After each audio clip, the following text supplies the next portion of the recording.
Welcome to the Out There channel, live stream 198. A bit late because I thought we'd try and get Shelly on to talk about her UFO experience, and we've been having some technical problems trying to get her mic working. So I'm just going to queue up the intro and music and do some more checks here.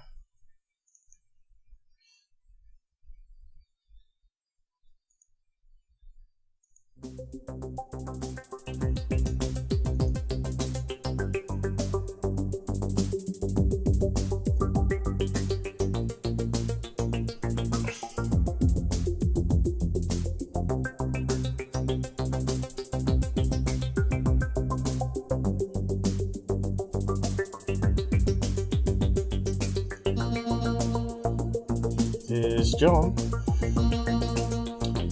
There's Earl. There's Rob. And I'm not on it.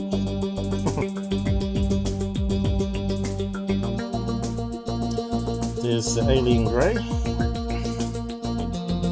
in a video.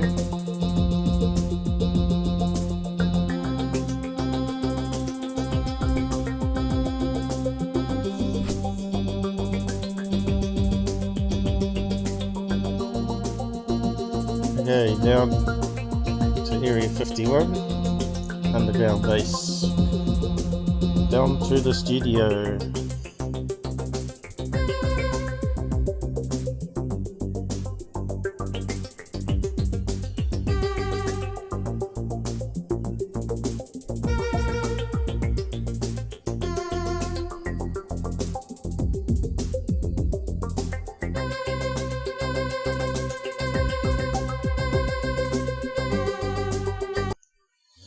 Okay, hello.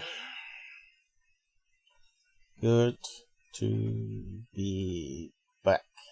I normally play that crazy music on it. That one there. I wonder if that still works. Ooh. Sounds loud.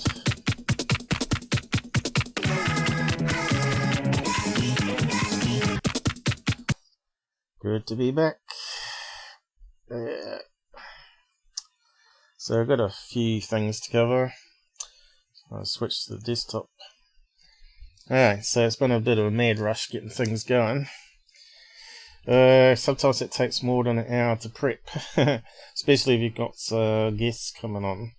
So I was trying to see if we could get Ellie on voice, but we're having some problems with her mic volume being low. And trying to get her on video, and she hasn't got the software installed. But she's on mobile phones, so I'm not too sure how it's going to go. Mind you, it shouldn't be that slow. It only takes a few seconds to download it here. So I'm on Wi-Fi. I'm not sure if they're downloading by 3G or not.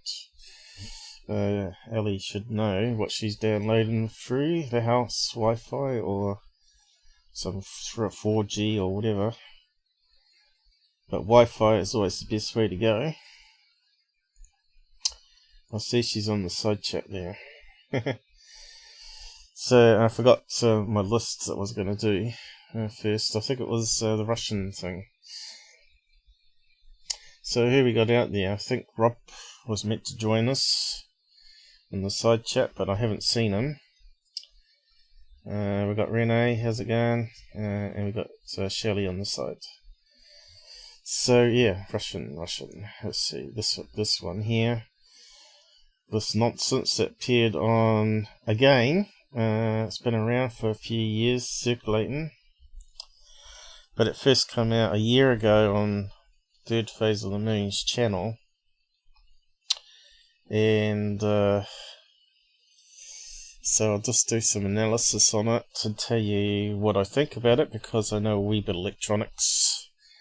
My father's a senior electronics and electrical engineer that used to teach and tutor in university, so we know a wee bit about electronics and who's BSing us. Also, we've got mates that's also done various qualifications in this too, and I asked their opinion, like I always do. So this guy, Alexei, is a Russian, and he put up this model here. So I'll just play it at slightly faster speed, and make sure the volumes work. I think it's all in Russian. He doesn't talk English.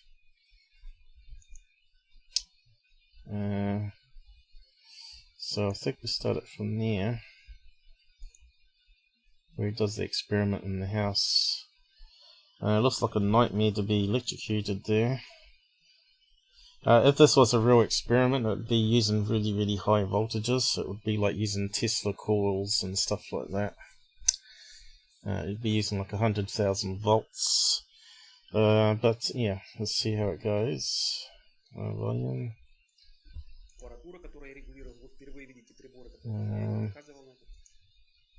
Can't hear it. Why not? What's gone wrong?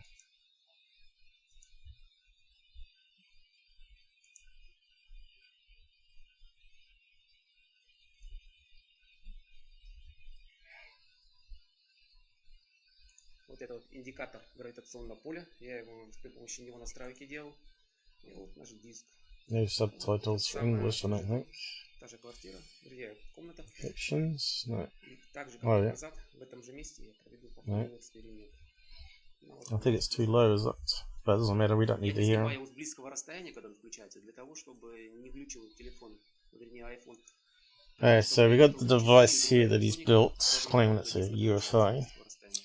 So what he's got here, according to my mate, I think it's, oh right, that's the top of it. We'll just see if we get a whole picture of it. So what he's got here is obviously 3 long bolts. He's got an old motorbike, is it a bicycle or motorbike, disc brake, I'm not too sure which one it is. But it's like a disc brake plate he's got here. And then in between here, it looks like he's got a speaker coil on top. And he's also got a little motor that he uses. And let's see if we can get a different angle of it. Однозначно, потому что когда НЛО появляется, отключаются и машины останавливаются, и мотоциклы, вся электроника, радио и все прочие приборы. То же самое с айфоном. He's not going to pan down, show us. Oh, here we go. So you can see that he's got another little disc inside here that he's got some magnets on, I think. Or is it the next one down? But you can see there's some magnets at some stage. And you can see there's a little speaker magnet. So how that's meant to levitate this thing is a bit suspicious straight away. Plus he's got some cords going to it, little like high power cords, you can see on the floor here. But to drive that little motor there only requires like 12 volts. So straight away it's a bit suspect. So let's play the rest of it. Hello David, how's it going? We're running a wee bit late, but that's alright. Hopefully people can stay up a bit longer. I know it's going to be like midnight time we finish in America, there in California. No, New York will be later, won't it? So 7, be 10, 11 o'clock time we finish in Cali. It'll be a lot later on the other side of America. Что я замаскировал дрон? Нет? Ничего не замаскировал. Все то же самое. Это не вентиляторы, это 2 диска. Ah, there's the speaker there. I think. Oh no, that's electric motor underneath there. Ну, я пропущу этот долгий процесс, как говорится, настроек. Я вам покажу только сам взлет и накину. But when you see it spin, it's fairly obvious. He's got lots of videos up of this, claiming he's got different versions. Okay, so it's in a fairly well lit room, as you can see. But you see he pans quite a fair distance back from it, so you can't see it up close as it lifts, like, so we'll just carry on.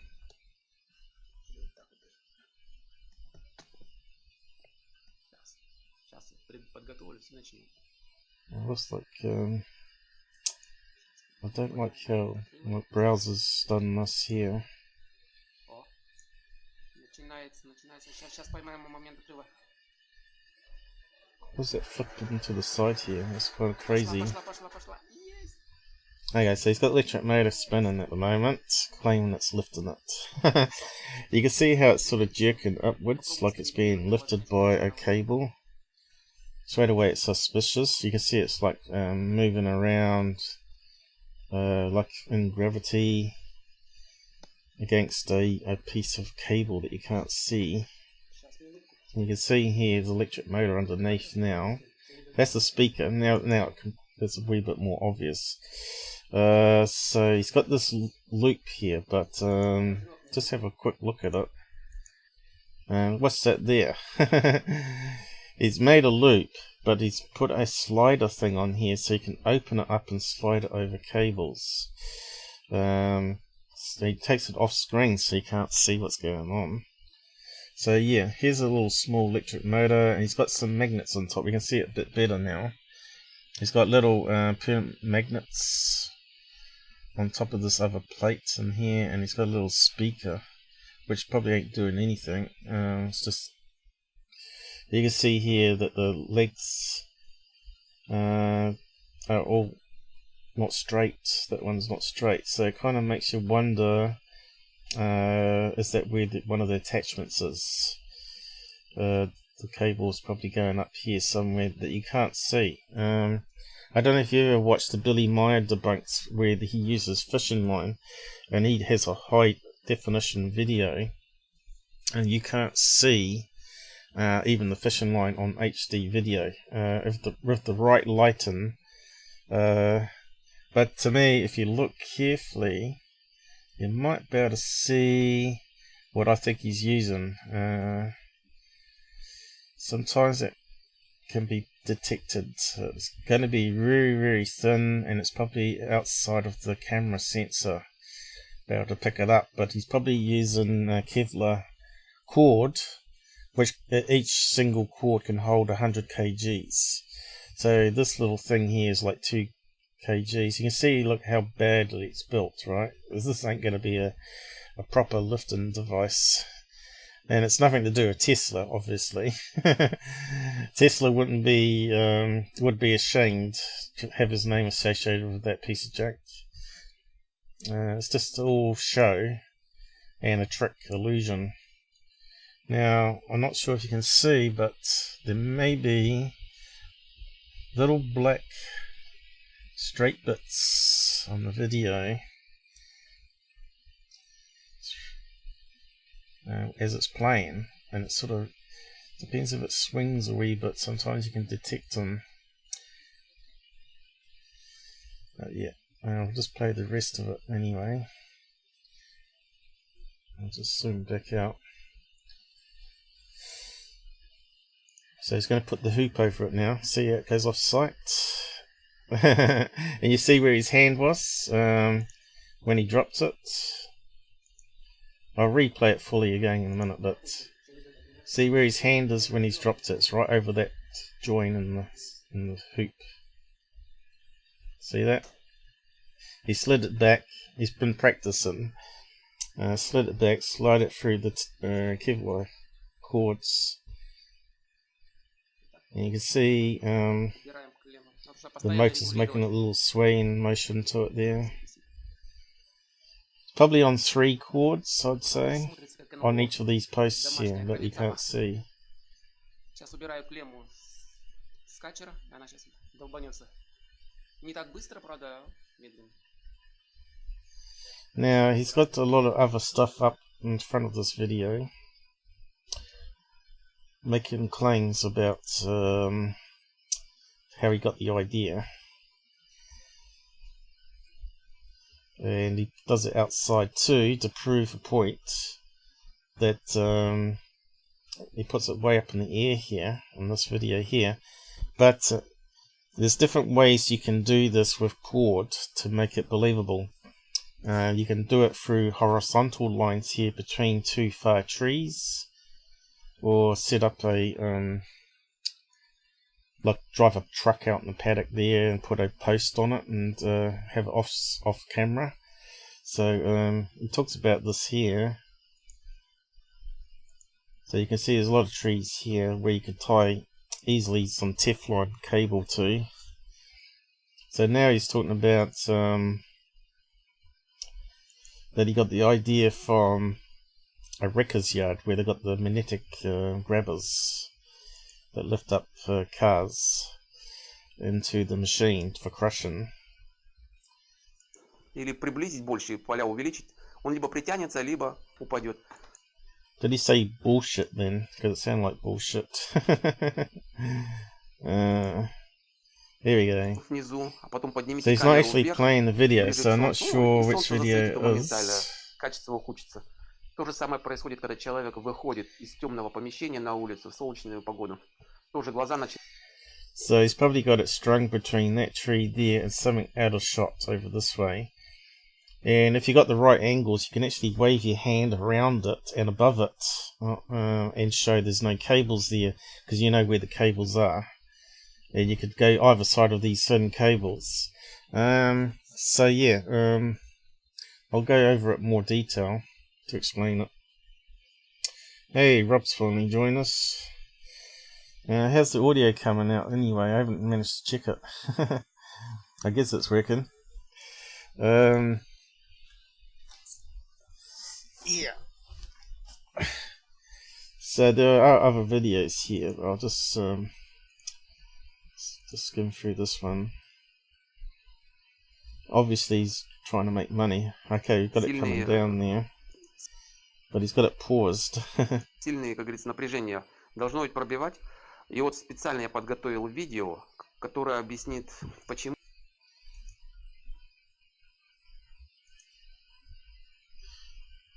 Yeah, it's this rubbish. What's he got here?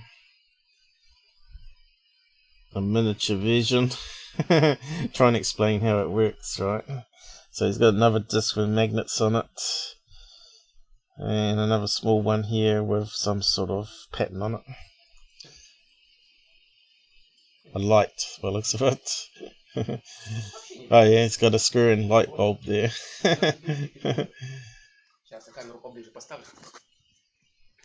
So he's got a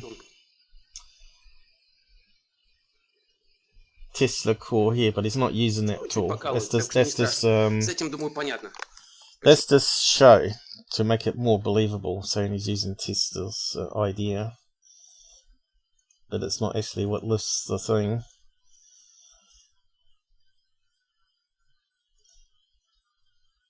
I'm surprised no one's debunked this guy before, actually.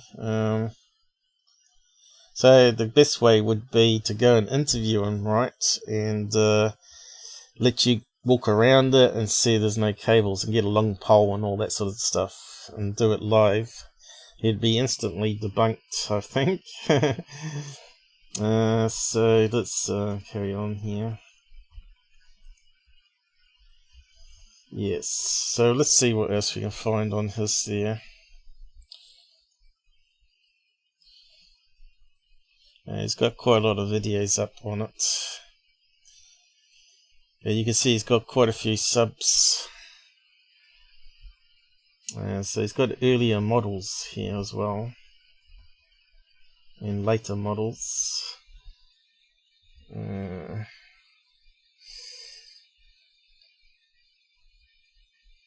Here's the outside one though. So that's the one we're just looking at here. The flight of the Graphie Flyer. Graphie Flyer is what he calls it. Launch of new one. So that's the one third phase of the moon had, I think. I'll just skim it here. Same thing. Probably just added some more bits and pieces on it.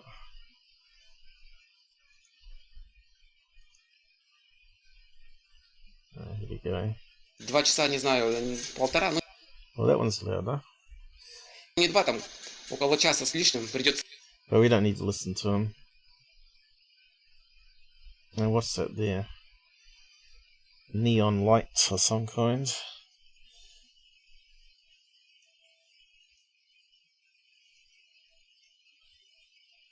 what's that? Neon light with the Tesla core, which has nothing to do with it.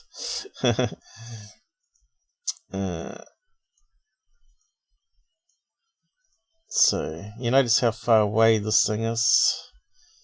Oops, something's happened there. Did he actually pull on the cable?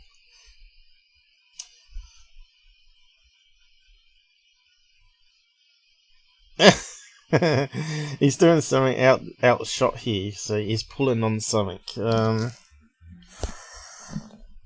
He obviously didn't get the cable tensions right, so it fell over. Because it's such a crappy model, it's unbalanced on its legs, right? He's very careful when he picked it up there not to reveal the cables. Yeah, he's going to try and lift it up because he's got it outshot. You can see he's doing something there. It's very suspicious.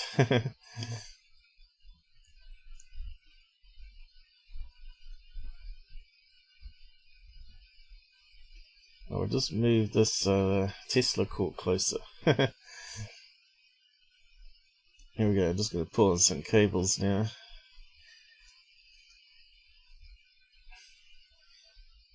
It's not going to do it for us. Oh, here we go. He's got it. Well, if it crashed like that on a test flight, right, you wouldn't want to use it in a saucer military technology where it flies off on the side and crashes into the ground. What's that flashing around there? It's got some light pulses going around here, has he? Disco light in the background, maybe.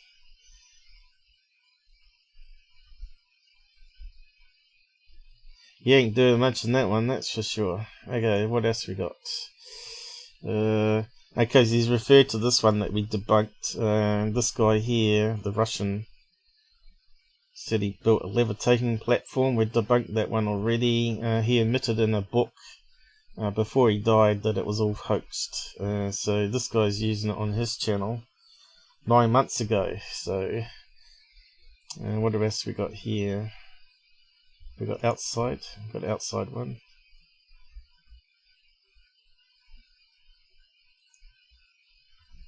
There we go. That might be the one.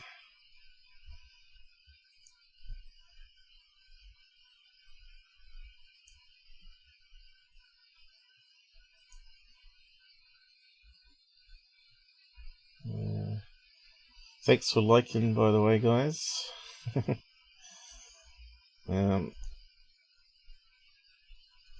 See, it looks like he drags it out, eh? Try to get over 10 minutes here.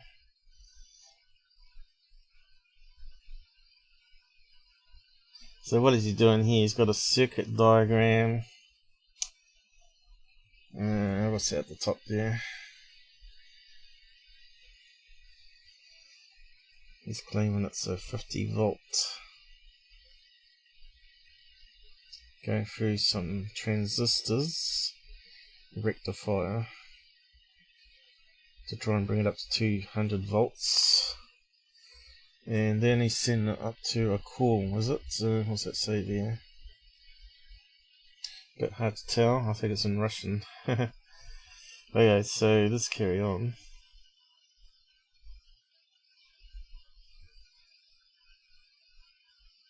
Oh yeah, it's this all show. Not much in this one either, is it?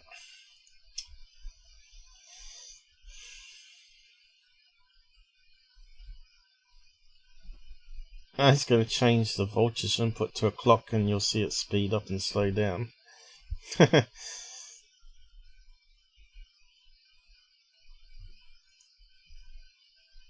We can stop time. Change the current or voltage. Yeah, I don't know what that is, but he ain't going to show us. I thought that was going to be the one where he shows us the lifter. So yeah. Which one does he have it in?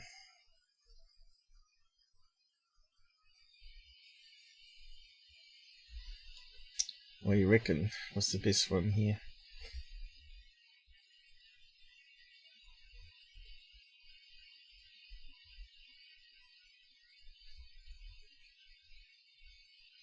Can't see anyone going to the outside.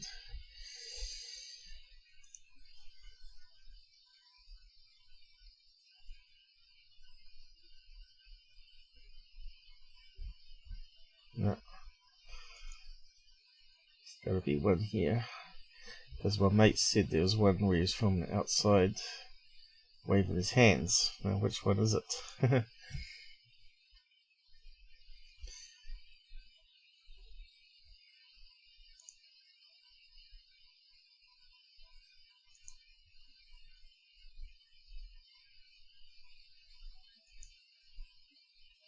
Looks like more rubbish. They certainly suck at a lot of people with it. Didn't take much for the third phase of the moon to put it up though.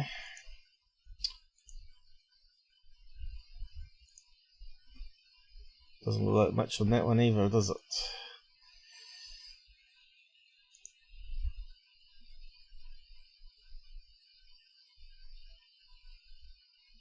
Nothing on that one.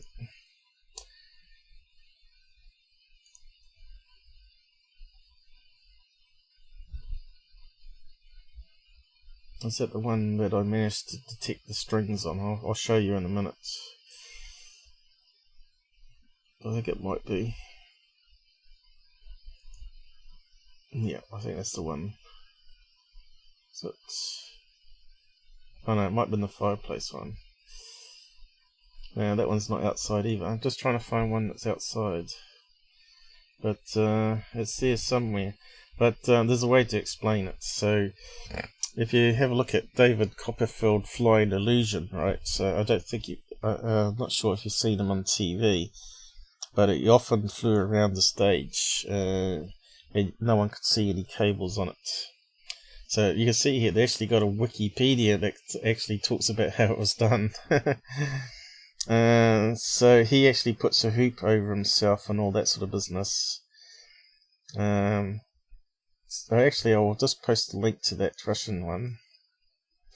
Although I shouldn't really be supporting it. It should be so you can have a look at the other stuff. Russian con man. And I'll do the wiki Copperfield here.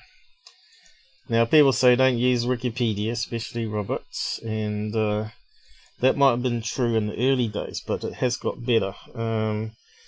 They've got a lot of fact checkers now, and although they're going to have some bias fact checkers, it doesn't really matter too much. This just means they get rid of a lot of the UFO and conspiracy stuff off the Wikipedia though, unless they're trying to debunk it. But this one here is obviously explaining how the cables worked on David Copperfield. You can see he's obviously got one on a single pivot point, and he was using also Kevlar. So in this example, he's using 5 strands to a center thing on his body. So you could quite easily put a hoop up to middle there, right? If he stand on the stage, you could put a hoop over his feet, go up to the middle, and then he could bring it back down and go over his head and bring it down to the middle, and maybe even do that little hole in the hoop trick where it slides open a wee bit and slides it through the very bit where they all come together very carefully, and everyone go wow, and then he lifts up on the stage and flies around. So this is how this guy's doing his UFO model the same way, but you can do it different techniques. You can put 3 strands every 60 degrees and have it hovering outside between 3 trees or 3 posts. So yeah, did I post that wiki? So flying trick. So yeah, you got to be careful with charlatans. That's the sort of thing that Dr. Greer would have up on his movie, right? You'd have this Russian guy showing levitation without having actually people analyze it. He got caught with another Russian video where the guy was actually sitting under power lines, and he had this like a spinning top spinning around. Now, obviously, you know that power lines create like EMF field right underneath it, and you can tap into that. So that's why you don't build houses underneath power poles, because you got the high EMF over top of your house, and it also attracts radon gas, which is radioactive, and it builds up around the pylons. And if you live in a house near these pylons, you breathe in that radioactive gas for years, you're eventually going to get cancer, especially lung cancer. So yeah,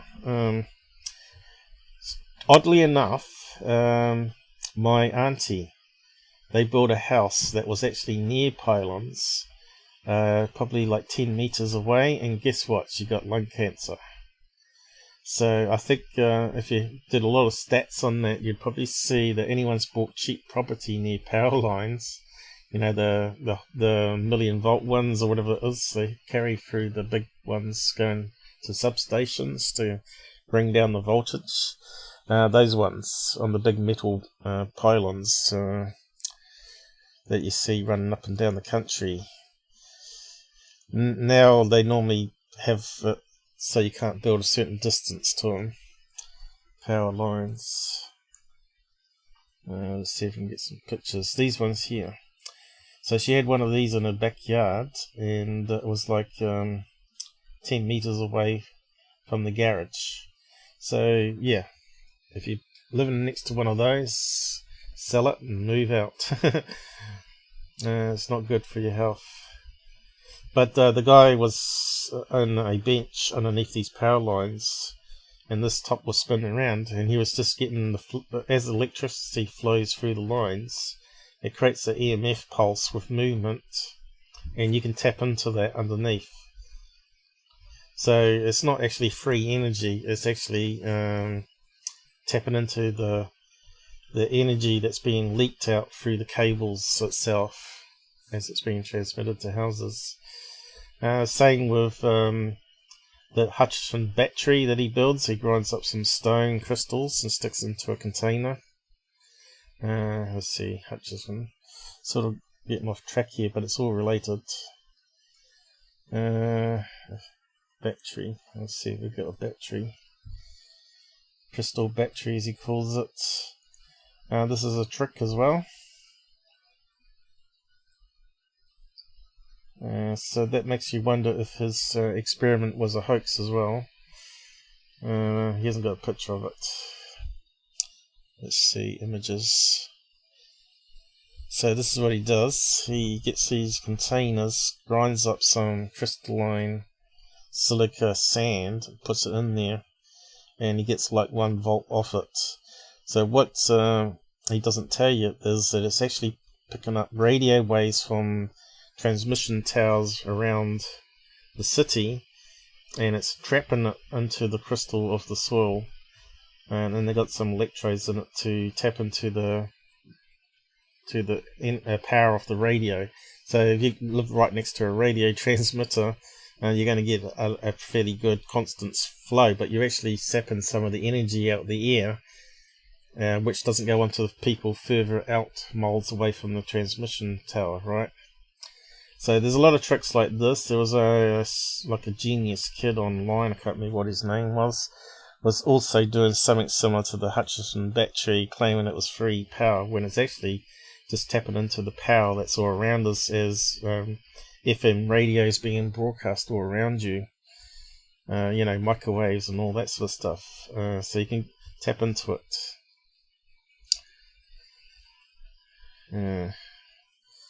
So, yep. So confused, came in at a weird time. Tommy. Yeah, we're talking about this Russian fake UFO model that he built trying to con people, and it was on third phase of the moon, so I had to talk about it. So this guy's using cables, but I think probably that's all we really need to talk about, really. What's this one here? Right, so this is an example of what these Kevlar cables do.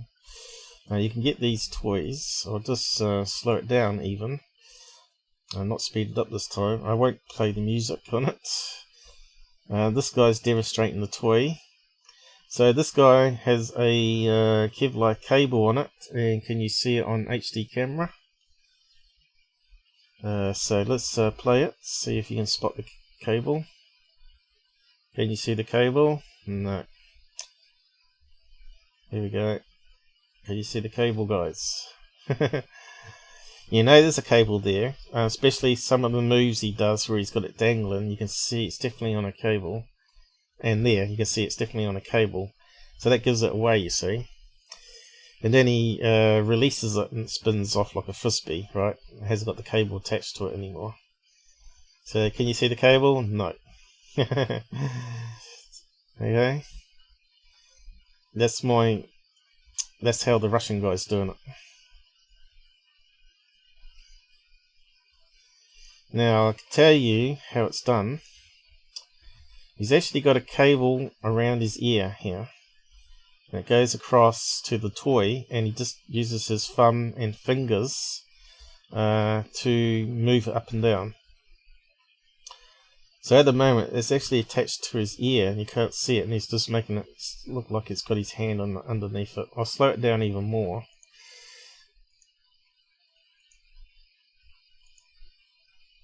See if we can spot it around his ear. It's still very hard to see it, but you can see that it's obviously got to be a cable there. Now he's released it there, so someone captures it. So can we see the cable? I can't. It's there though. It's which ear has he got it on? Is it this ear or this ear? So he's pivoting on his finger here, I think. I don't think we can see it.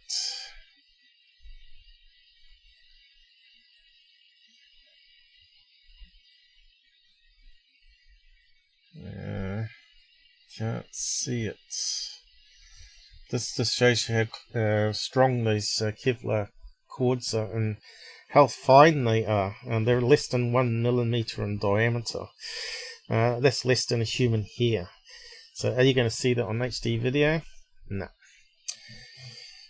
So yes, he actually does an experiment where he shows you with a thick cord on another video.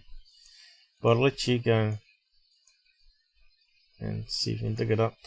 So you can see here he's got it on his ear, going around his thumb here. So can we see it on that one? He's on a white background there, you see. No. See, the thing is also you can get Teflon, not Teflon, you can get Teflon coated Kevlar that makes it even more stronger. It makes it more water resistant as well, and you can use it for other things outside. But Kevlar comes in all different colors. You can get clear, you can get white, you can get black, so it's very hard to tell. So I'll just give you the link there to the YouTube video, and maybe he's got some other ones up here. But just type in Google UFO toy and you'll find demonstrations of how it's done. I have covered it before in other lives. In my early videos I talked about it. I've actually got one in the drawer. I thought I'd get one, and it comes in bits and pieces and I couldn't be bothered assembling it. And it only cost $1, so I thought we'll stuff it. But it has got the Kevlar cable in it, and I've got the black version, and yes, it's really fiddly. UFO toy.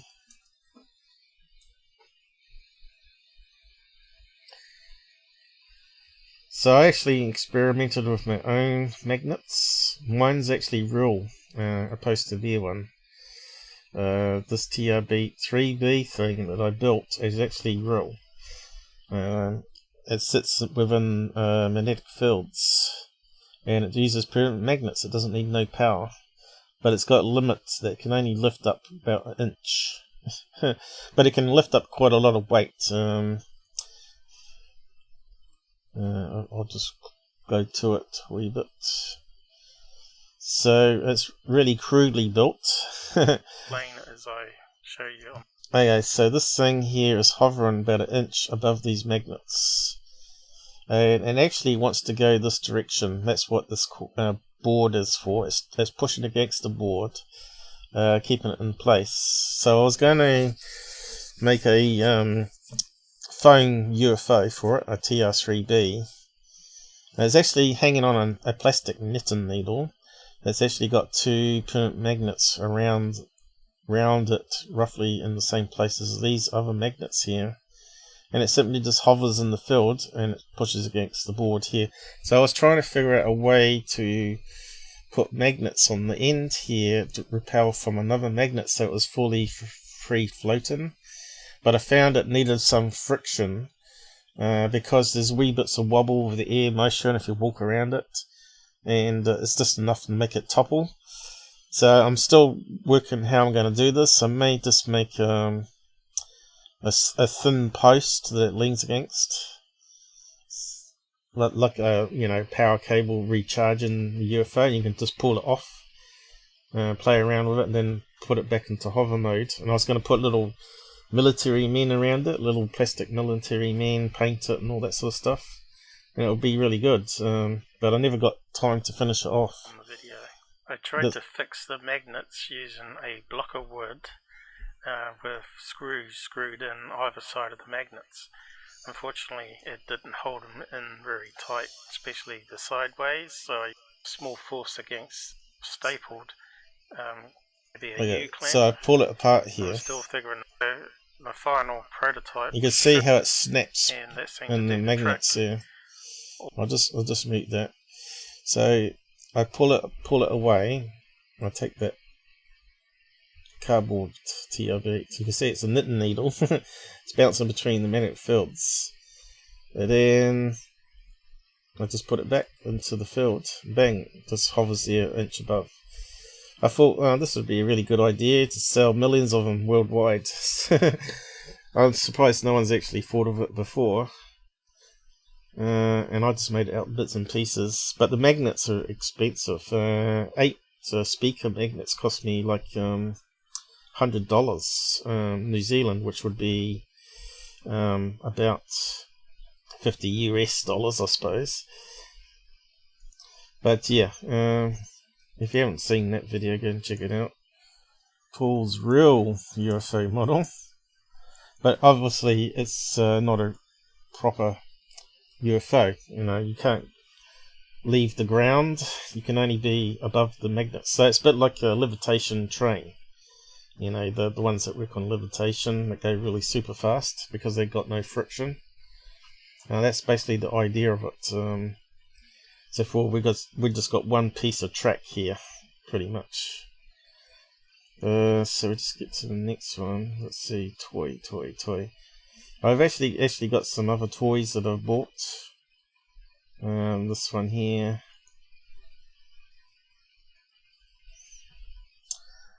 which is also using a propeller. So I'll just go to it. So you got the levitating UFO speaker, which I think maybe I was the first one to bring it up on the UFO channel, and Open Minds discovered it probably only last year. But yeah, these have been out for a while, and they're really costly too. But there's a whole heap of devices you can buy. You got a levitating chessboard, but that uses power. It doesn't use permanent magnets like I was using. There's a whole heap of them. Globes, and then those guys from that third phase of the moon, the Earth, rotating Earth that can hover on the ground.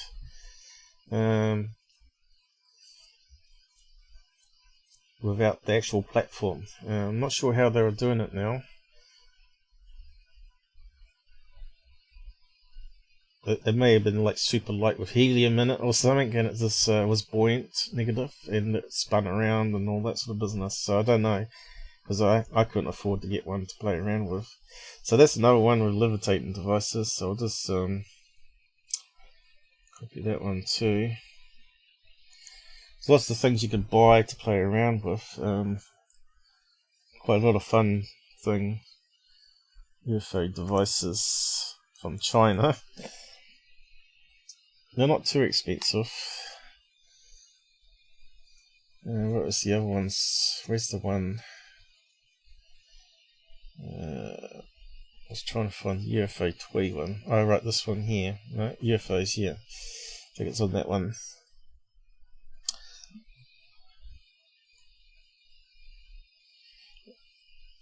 Now, my toy was faulty. The sensors in it didn't work. Cost me, as you can see, it keeps on wanting to go upwards. When it hits the ceiling, it automatically is meant to slow down and sort of hover back downwards, but it doesn't do that. Mine just keeps crashing into the ceiling. But that's another toy you can get. Charge it up.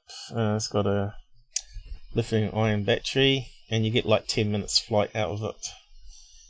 And it's got LED lights, so you can see how easy it would be to fake UFO videos using these gadgets. So you can see it's flying around the ceiling still. Oh, it crashed into the curtain there, and it came down. If it crashes into something, it automatically turns off the motor and it comes crashing down. So yeah, that's really cheap there. You probably can pick them up for $10 now, probably. But what you're meant to do is, it's meant to, if you wave your hand above it, it's meant to detect your hand, and it's automatically meant to hover below where your hand is, towards your hand, so you can fly it without any remote control. But my one clearly was cheap, Chinese, poor quality made, and I still got it on the shelf there. And I was going to put some blue tack on it, so it wouldn't, the engine on it wouldn't be so powerful enough to lift it up so high, so it would always float around about the middle of the room. So I was meant to have a play around with that, put some blue tack on it, see if I could at least get it a wee bit functional. There you go, it's going to crash, boom. But that's the other one. That was what I was meant to show you. A working UFO with propeller. Yeah.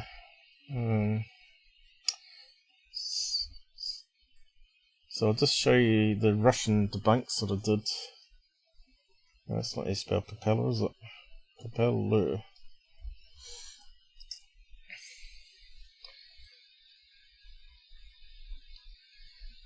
Haven't got to the Concorde video yet. Like I said, there's always lots to talk about.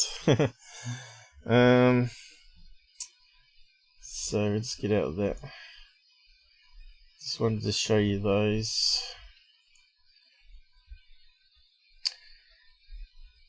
So where did we get to? The Russian one. Can go.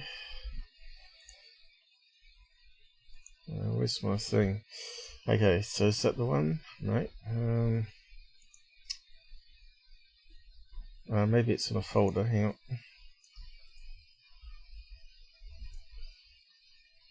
I didn't have much time to prepare for today's show. Ghost Girl, Russian debunk. Here we go. Okay, so I managed to get some snaps of his video, that one there. And zoom in. You can see how blurry it is, and if you can see cables there, you're pretty well doing well. But I could see something that seems to be coming down here. I'm not sure if you can see that. Seems to be something that's sort of coming down, and it looks like there's something else coming down here. So I've put it through some editing. So enhanced it a wee bit, and now you can start to see there seems to be some light reflecting off something coming down to the toy where he's lifting it up. And this one looks like it's got a piece of wire coming down too. Okay. It's very hard to see it, but it's because he's using a white cable bullet, so or maybe even an orange cable. There's a lot of orange in that video, or even a clear one, and it's showing up on the black bits here. So if you carry on, I'll zoom in a bit more. Try to see if I can enhance it anymore. You can see how pixelated that video is and blurry. But it looks like there's a cable there. And I draw a line where I think the cable's running to. So that's the debunks for that one anyway.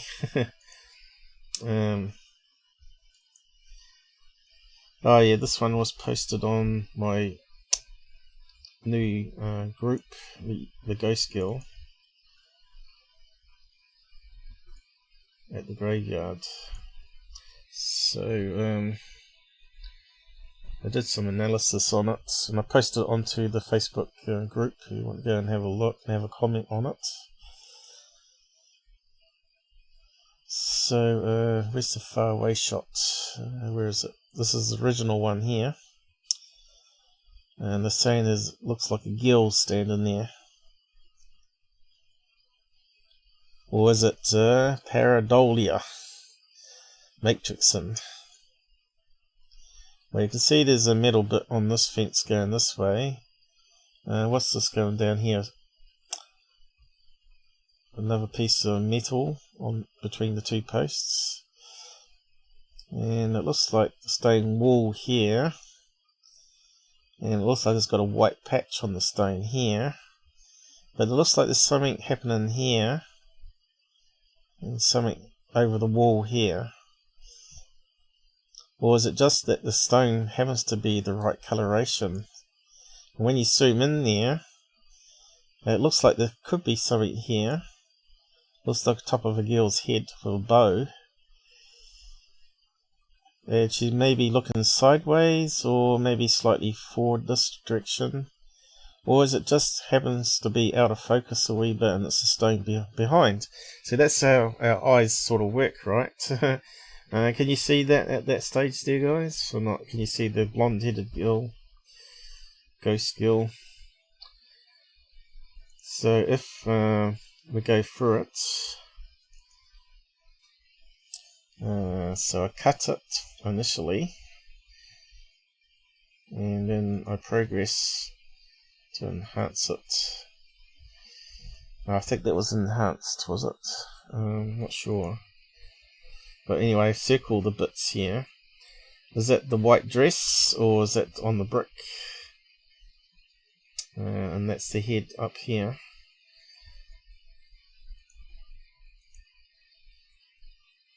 And we got, I think that might have been the original one here. And then I did some black and white enhancements here to see if anything popped out here. And it gets worse as you go in, as you see. It's less obvious, but there's the head of the girl. It looks like maybe the face is here. And it's got the fringe here, bow. But what also I saw in the picture here was this alien head. See that here, the going around it with the mouse with its two eyes. And it looks like he's got the body of the top of his shoulder going down to the arm, leaning down towards the ground here. Kind of looks like an alien, doesn't it? Oh, there's where the ghost girl is. So that's the matrix, power of matrix, and some people see it easier. Now if you look at it differently, it looks like a cross. It looks like a cross here, but not the alien head anymore, you see. There's one that's not so enhanced, and you can see the alien head here and the cross shape. But there's the two eyes. If I zoom in, are not less obvious, right? So that's the power of mind tricks. So is it a ghost girl there or not? I don't know. It's a really interesting photograph, I guess. But it does look like a blonde-headed, transparent girl there, right? I'm not sure if it's a white dress there or it's on the bricks, because we got no daytime comparison photograph. They haven't gone back and taken a photograph of the area, right? Then we can eliminate things. Let's see if we can see the same sort of blondness happening. So I thought I'd just bring up that one. Forgot about that one.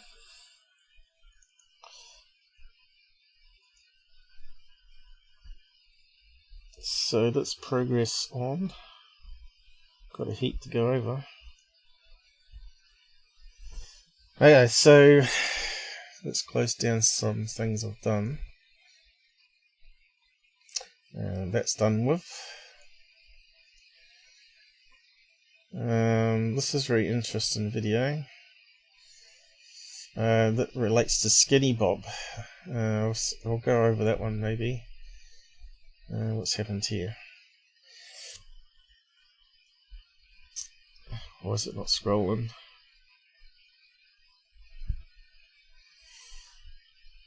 What was this one? Alright, so I was going to read out some comment here on which video was it now?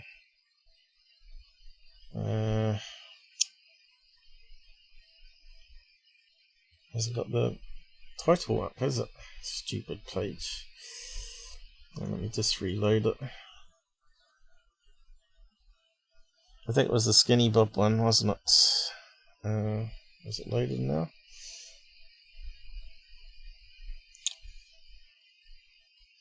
I'll have to make it a wee bit bigger so we get rid of those stupid problems that covers each of the comment thing because it's too big now. So that's better like that. Okay, so Sunday Live Skinny Bob. Okay, debunked. And someone made a comment on it here. And I replied to it quite a bit. He was saying that you did not try to explain movement patterns. And I said I explained it based on Tesla's ideas, not Einstein's. I wasn't trying to explain how a total UFO could work, just some base ideas. The movement control just need a form of electrical engine that can be ion thrust or use normal air plasma propulsion in the center of the craft. Just has a pivot, the center thrust any direction to move. So if you haven't watched that live, go back to it and have a look.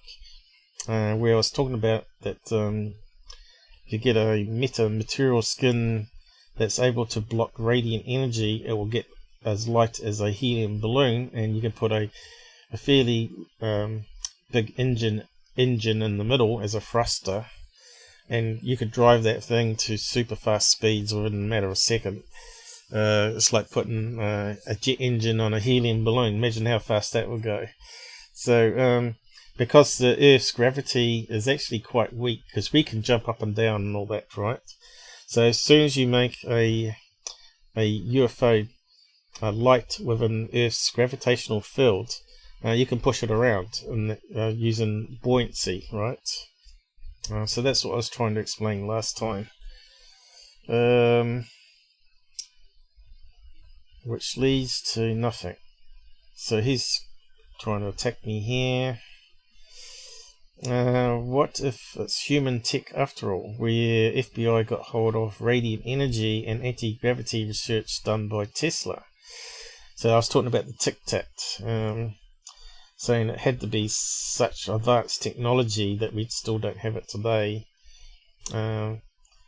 So maybe it's still been from Tesla's ideas from the 1900s, and they've been working on it since. It's a possibility. It's far-fetched though, and but we can't rule it out that maybe there is some DARPA or Lockheed Martin or some other secret research facility that have been mucking around with Tesla's notebooks that we haven't seen, because the patents are no good, because they're like block diagrams, right? And this guy's still going on. And he's talking about, oh God knows now, element 155 or whatever. But I said, unless a bit fell off and landed on the Nimitz, a metamaterial, how can we find out if it's from off-world? So the only way we can look at is the materials on it, determine if it could be manufactured on Earth or it has to come off-world. Because metamaterials will have specialized crystallized shapes in it that makes it special. That's why it's called a metamaterial. And we may not have the technology to make it. As you know, we couldn't make silicon chips until we had the tools to make them, and the factories, and the robots to be able to solder it and all that sort of stuff. So we're limited by our current technology and our tools that we build with that technology to be able to manufacture something that's even more amazing. And this is where obviously 3D printers are going to come into their own in the future. And of course you would have self-replicating machines then. So they're about to print out a new robot for home, right? Or print out a car. Sounds ridiculous, but you could probably you could buy a car online and go to a printing facility if it's not a home one, and they just simply print out the car for you using metals, liquid metals that they spray on, rubbers and plastics. So you don't know what the future is going to hold, but that's probably the way it's going to go. And once they've got that technology sorted out, which is getting quite complex now, they're able to print circuit boards, spray print circuit boards. They're able to, at the moment, spray food. You can print out a birthday cake now. I don't know how it tastes, but they can make them. It mixes ingredients together and sprays it and gradually builds it up and then puts some icing on it. So you put it out in space there, it could create a space station. It could simply gather the materials brought up from debris in space maybe, and melt it down and use it in the printers to print out another module for people to live in, and gradually keep building and adding to it. So yeah, quite a good idea. What else did I say here? Quite a lot.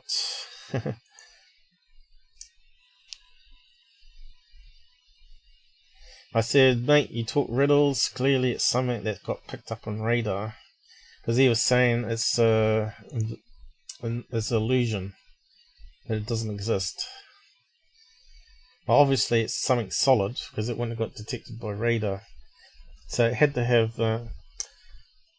have some substance to it to be able to reflect energy off it. Radar signal is electromagnetic wave, so it had to react with the material and then reflect it back. But there was something else I was meant to say here, did I? Oh, right here. Either way though, if tech is ours or aliens, it don't matter. It's the biggest lie a government has done and kept from us, or it's the secret element outside government with elites controlling it. So what I'm saying here is, you've heard of the New World Order business with the billionaire rich people. There may be a faction that's got the technology and that's outside the government's control. So it could be a possibility. But if the government's got it, and they've kept this under wraps since 1950s, say, where it could have changed our world completely, reliant on oil as much. We still need oil for some things. Believe it or not, plastics and medicines are made from oil as well, and all sorts of other things, because it's got carbon in it, right? So they can make carbon nanotubes and all sorts. Also, the biggest fraud done on humankind is what I'm saying here. So if it's elites, New World Order, or the government, whoever got hold of that technology, whether it's man-made or alien, it's the biggest fraud done on mankind. That's what I said to him there. It may be aliens have been coming here, and this elite segment have covered it up with the Men in Black, which means you get people knocking on the door, which are not saying they're FBI or CI, but they appear to be in suits and all that sort of business, and they want to question the person that saw the UFO and get hold of their negatives and all that sort of business, and make people disappear with deaths and threats or money. So they silence people not to come out and talk about it, or there's simply stuff disappears. You know, you've heard lots of times where someone's photographed a UFO and they've stuck it in their house, and they go back to try and find it and it's disappeared. So there are stories out there where that's happened. So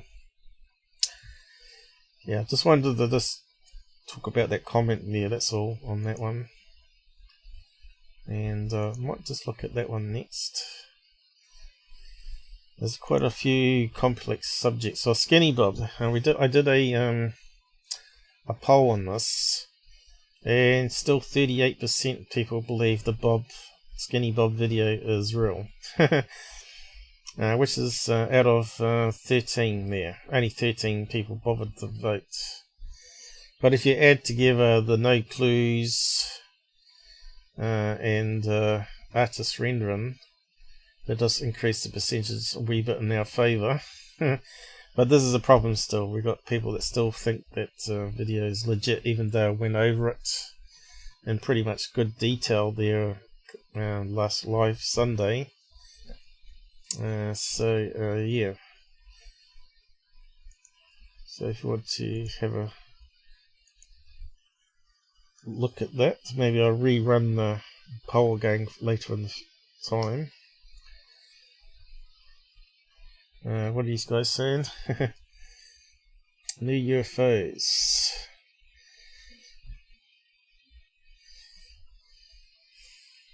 Or new aliens. What was that one there? Oh, that was about Tesla talking to aliens, because Robert brought that up last Sunday. That's a MUFON case with Texas Joan, Transistor, the Concord one, which I need to get over next probably.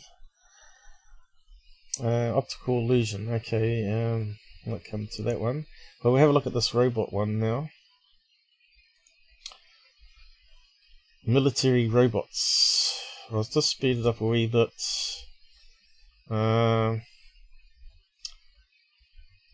Don't want to play too much of it. I suspect it's going to be copy protected maybe. It's had 5 million views, 7 million subscribers, so this is like a big YouTuber, right? So they got this military robot that you've seen from DARPA. Well, it looks very similar to DARPA's one. And there's two men standing behind. It looks like it's got armor plating. And see if you can believe it or not.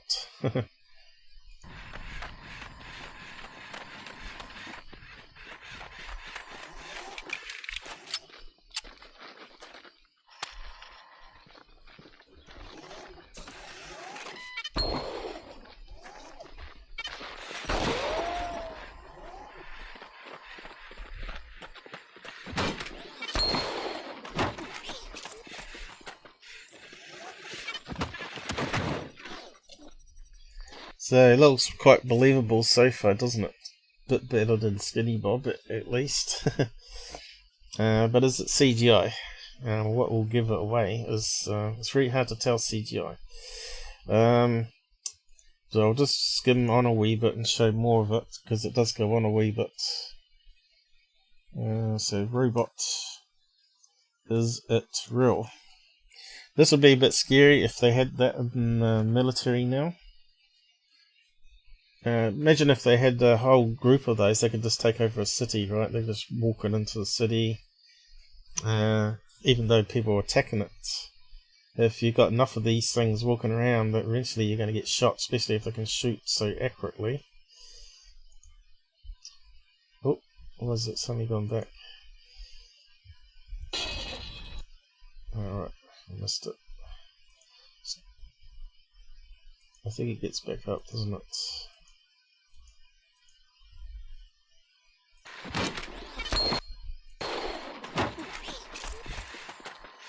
Yeah, it gets kicked over.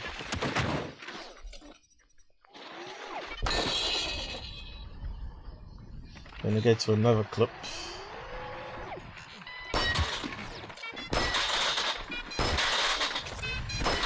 So how would a robot know not to shoot them in?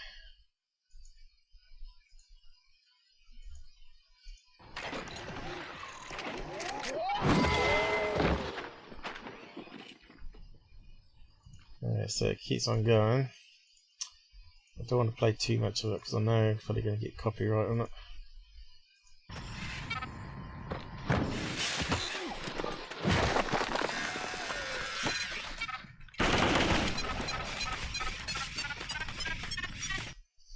Yeah, so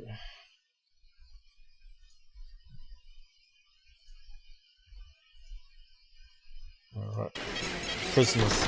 Okay, so here we throw some bees on it.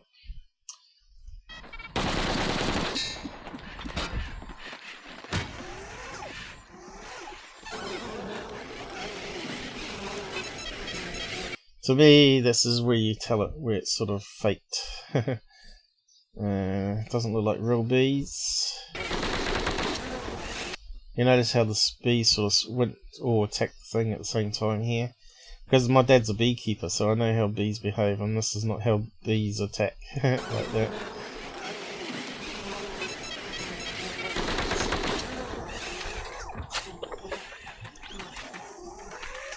And the bees suddenly disappear, right? So you know that doesn't sound right. Does it look like a real gun here? Or does it look like a CGI rendering?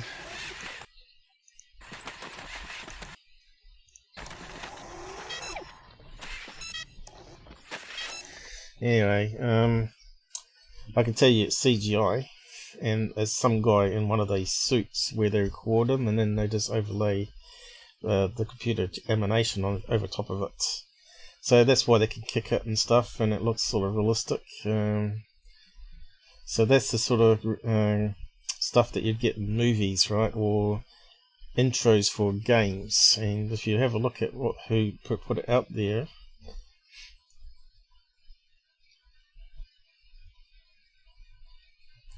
Boston Dynamics has a new robot in town.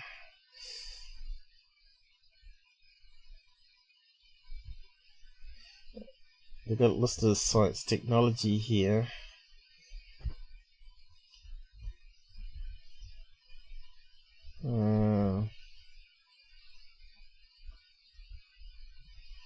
But they haven't given any clues there that it's CGI'd.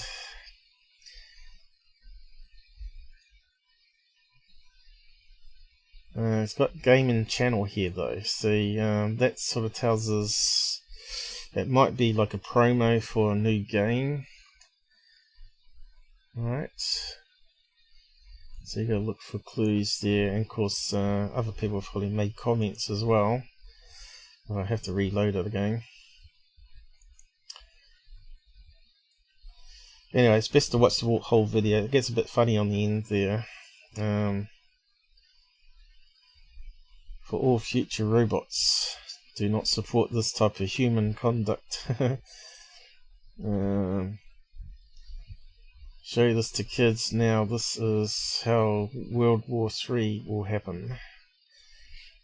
Despite being clever CGI entertainment, when it comes time for our AI overlords to decide the fate of humanity. Of course, they may have this in the credits that it's CGI as well. I haven't bothered going to the credits, but I don't need to because I can see it's CGI. In the future, a robot might see this and start seeking revenge. No more like Skynet, Boston Dynamics.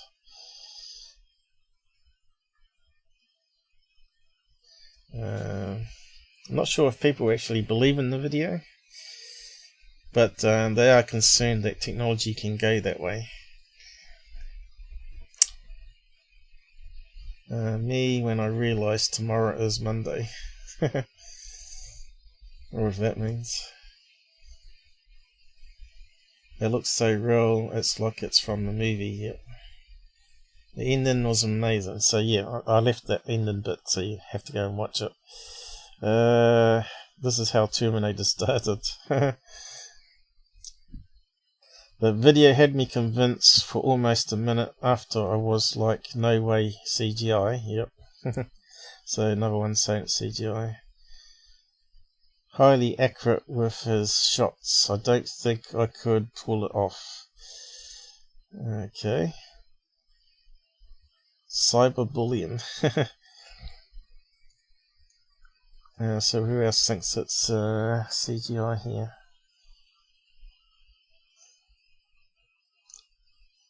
I would have thought someone would have mentioned the bees like I did. Bees. Unless I've not seen the comment. What's it say there? Thought this was a robotic killer machine developed in a lab or something until like halfway through the video. Yeah, I think that's where the bees come into it. Okay, so anyway, enough on that one. But you can see there, if they can do that so it's so believable, and they can do Skinny Bob only what 8 years before, you can see how well it can be made believable.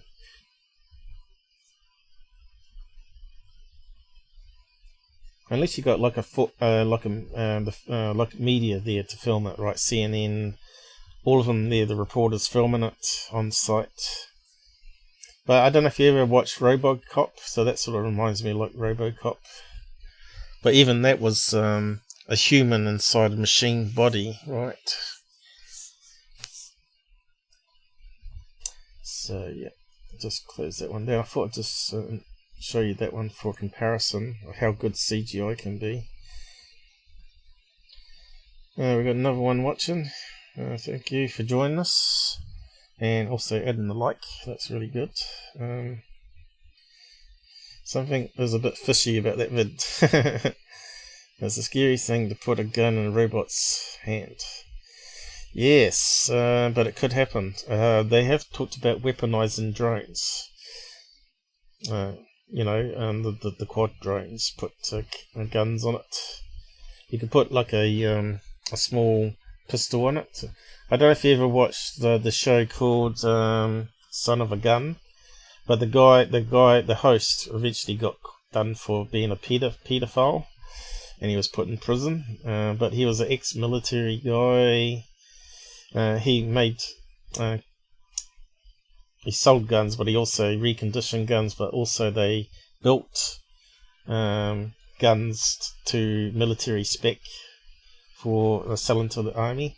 And the one they did was with actually a quad drone, and they put a small 6-shooter gun on it, and then got it automatically firing, and they could line it up and shoot stuff on the ground, which was kind of scary.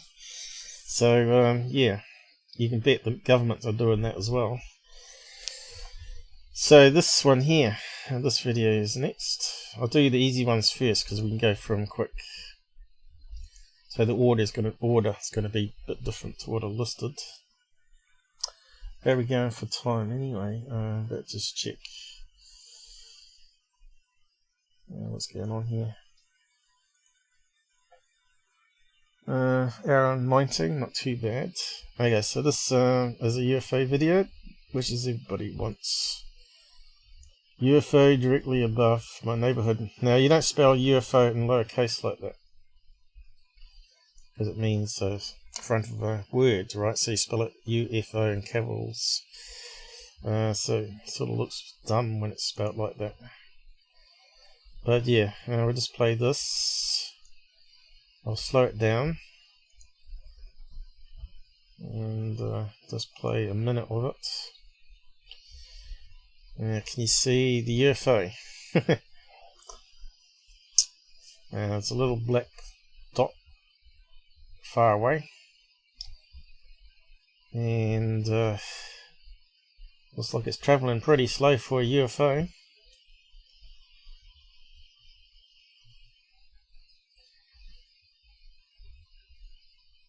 And it's pretty boring,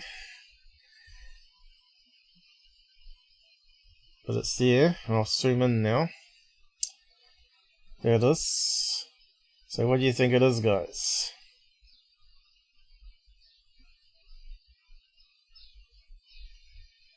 And it's slowly moving. To me, when I saw that, I thought straight away that it was a passenger jet. Probably at 20,000 feet. And it can look quite close because of atmospherics. Because it bends the light. It makes it look like it's lower to the ground than what it really is. But to me, I think I can see a tail fin, and we can see a reflection of the sun off the tail fin there.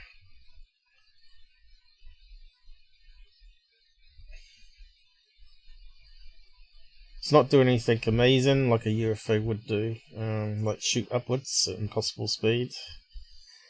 Looks like it might even be coming into land right at the airport. I don't know where the location is, but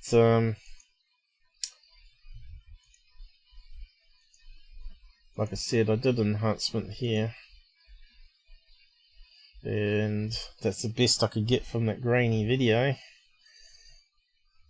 But you can see it's got sort of like a tube-like structure that looks like it's got more at the rear of it, like you'd get for a tail fin, and also wings tilted a wee bit. And it's tapering off like a passenger jet there, with like a cone on the front, cone shape anyway. So yeah, you can see like it's got the shape of a plane looking on the side. I suppose you could overlay it. The type of jet, I'm not too sure whether it's got the wings further back, but it definitely looks like a small passenger jet.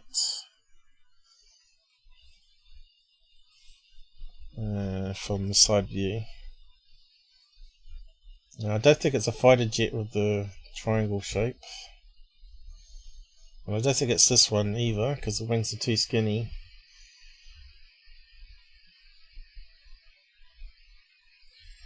It looked more like something like this here. And you get the reflection of the big towel of the sun, which clearly would have to be a white one because it was reflecting quite a lot. So could it be something like this in the sky? It's possible, because we don't know how far it is based on the footage that we're looking at. And the wings there sort of taper back a bit.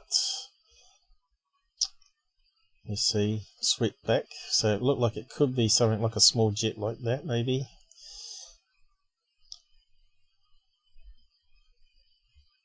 Why is it not giving us other ones?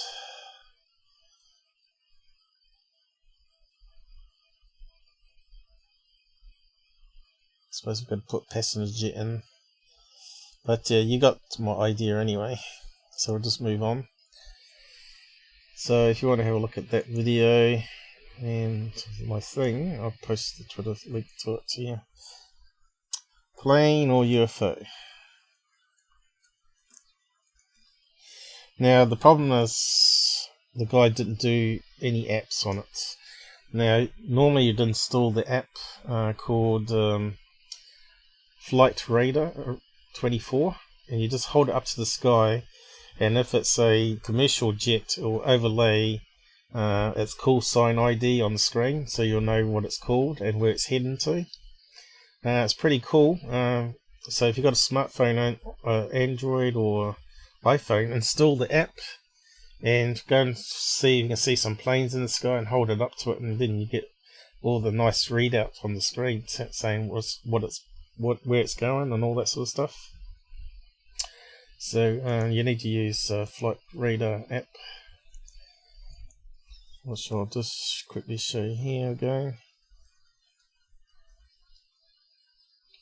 24 app.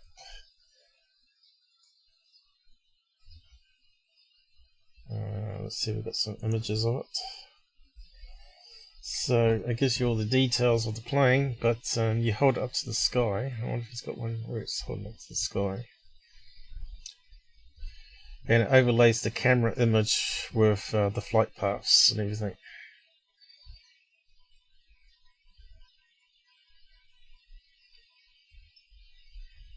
Something like that. Right. Puts the image, and it tells you the plane and the image. Yeah, let's see if I can zoom in.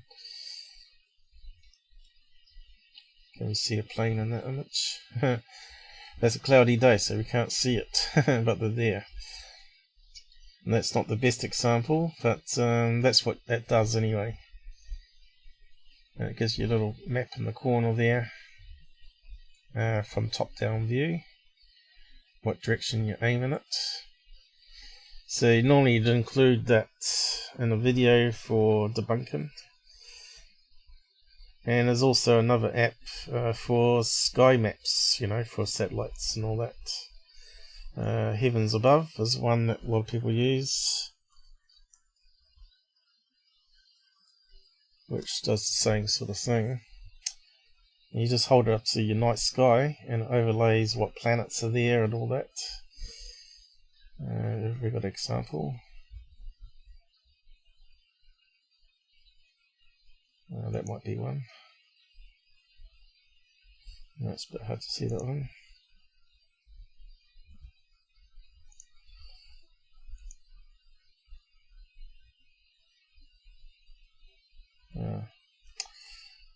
Looks like I'm not going to pin one exactly for it. Is that one? There we go. So that's someone holding it up to the night sky there, and it's overlaying all the planets and the star signs and all that sort of stuff. You can turn that off and on, but it also can tell you whether it's an International Space Station floating past, and it also can tell you if it's a satellite. So you've got to use these apps on your phone if you're a proper investigator or sky watcher, else you're misleading people. So just close that one down. So I just want to also recap about inversion again.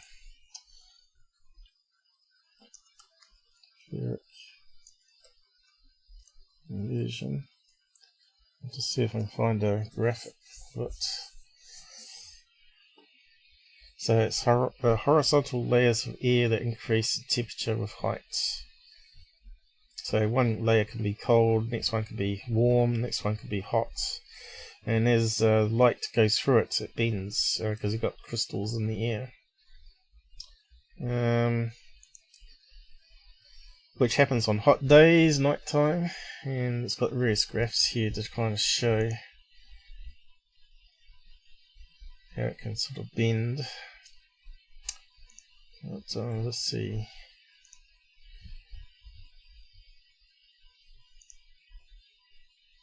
I was hoping to find one that shows you how it bends it so it looks like it's low in the ground.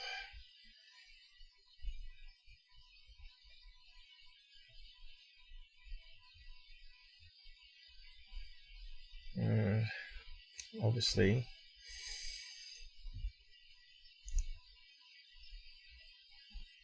it's not such a good pictures. I thought I'd find something really quickly.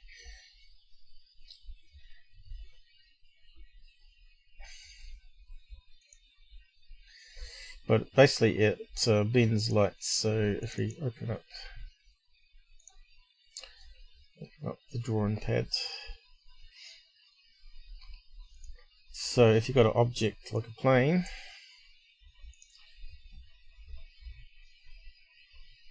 here's a plane. There was a plane here somewhere.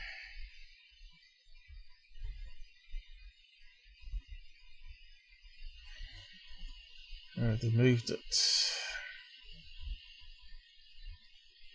Is that it there? Sopped, whatever that is. There's a rocket. What's that there? Airplane. There it is. Oh yeah, so you're seeing that filming in the sky. Obviously that one was going the opposite direction. I need to flip it. Wrong way.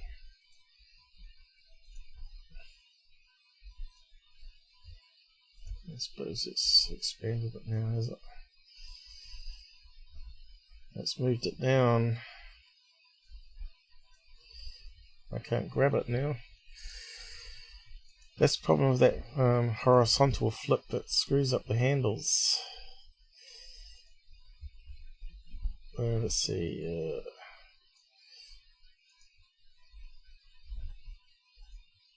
Yeah, so if I've got to bring it down and do it, I think. Oh.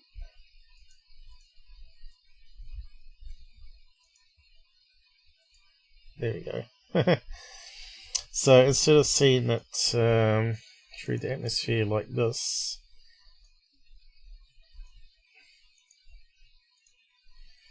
straight to the camera, it's going through inversion layers, because it's a bit like that ring effect you get with the lead balls through cloud layers, as well as stars through atmospherics. So I want a cloud squiggly thing.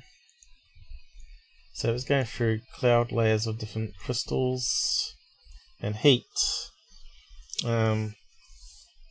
Instead of it looking like it's there, it's going to look like it's going to be lower in the ground here. So as the light bends coming down it changes, obviously bends like that, and it looks like it's lower down. It looks like the plane's down here. Let's see. So as the need the plane again. Looks like the plane's actually down here rather than further up, is what I'm trying to say. That's the fun thing of light and camera optics and sensors. So you always got to keep that in mind.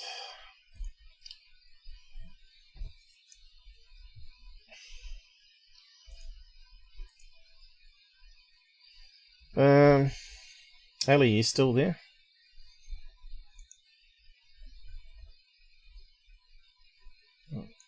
I was going to try and get Ellie on at some stage. I was going to have a bit of a break from debunking stuff. If she wants to come on and talk. The Concorde one needs a bit concentration on it though. But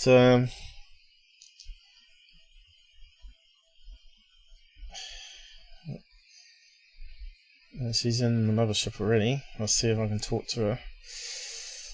And then I might go back and finish those off. Are you there? Is it working? The problem is you're going to have to pause the YouTube, come on Discord. I'm not sure if he's able to do it.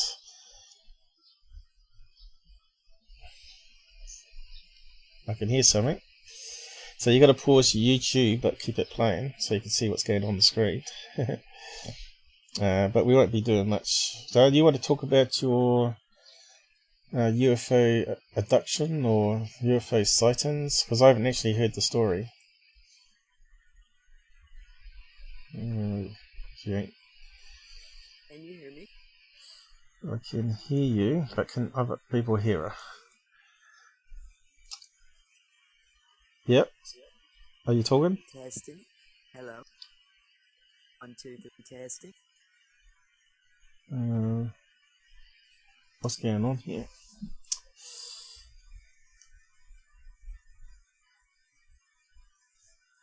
Right. It's this stupid add-on I'm using.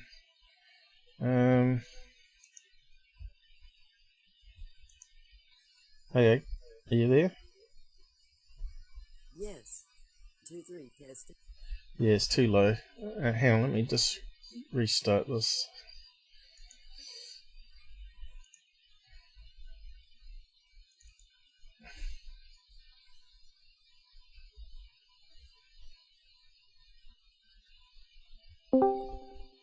Are you there?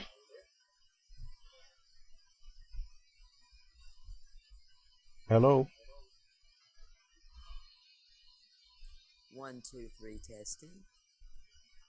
It's going through the wrong place. Stupid thing.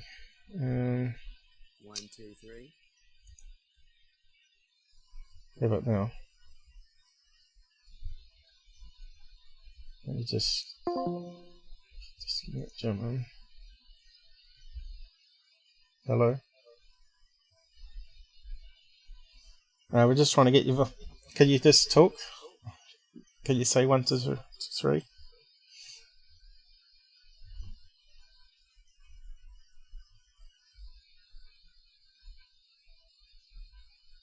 Ellie? Shelly?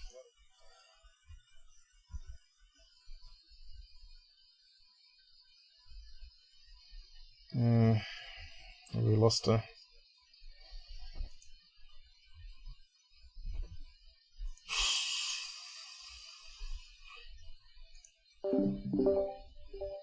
Hello? Hello? Yeah, that's working. So, should be. Testing. 1, 2. Yeah, we got you. Buddy? I think it's distorting, though, is it? Can you guys hear her on the chat? Testing. Yep, keep talking. 3 testing. Yeah, I think it's loud enough. Hey, Shelly. Hello all. How are you, Paul? Yeah, hopefully it's coming out alright, but we'll give it a try. So you'll Just see. let me know when you're ready. We're ready. It's just that if you're watching YouTube at the same time, you'll see it's out of sync. So this is a Discord that we're patching through to the live stream at the moment, and Ellie's got a story to tell us, or quite a few stories, I guess. So where do you want to begin? Back from the very beginning? Where you're located, who you are. We'll probably get you to retell the story going. Yep, carry on. I live across the Ohio River right now from Louisville, Kentucky. Yep. I live in southern Indiana. Yep. Just across from Louisville. In my youth, I grew up in western near Barkley, Kentucky Lake, on the Cumberland and Ohio River, Tennessee River. They made 2 huge lakes there. I lived and grew up only about 30 miles from Hopkinsville, Kentucky. Right. So I'll just bring up the following. Yeah, I'll bring up the location, Hopkinsville, Kentucky. Hang on, I'll just bring it up on the screen for people. You keep talking, and I'll just bring it up on the screen for people. Yep. Yep, keep going. In the area, there's always a lot of stories. Yeah, I think happens about 4.5 years old. The first time I'm out in the yard, maybe 50 feet house, I see a light in the sky. Point at first, it grabs my attention. Everything is just white. I see a being.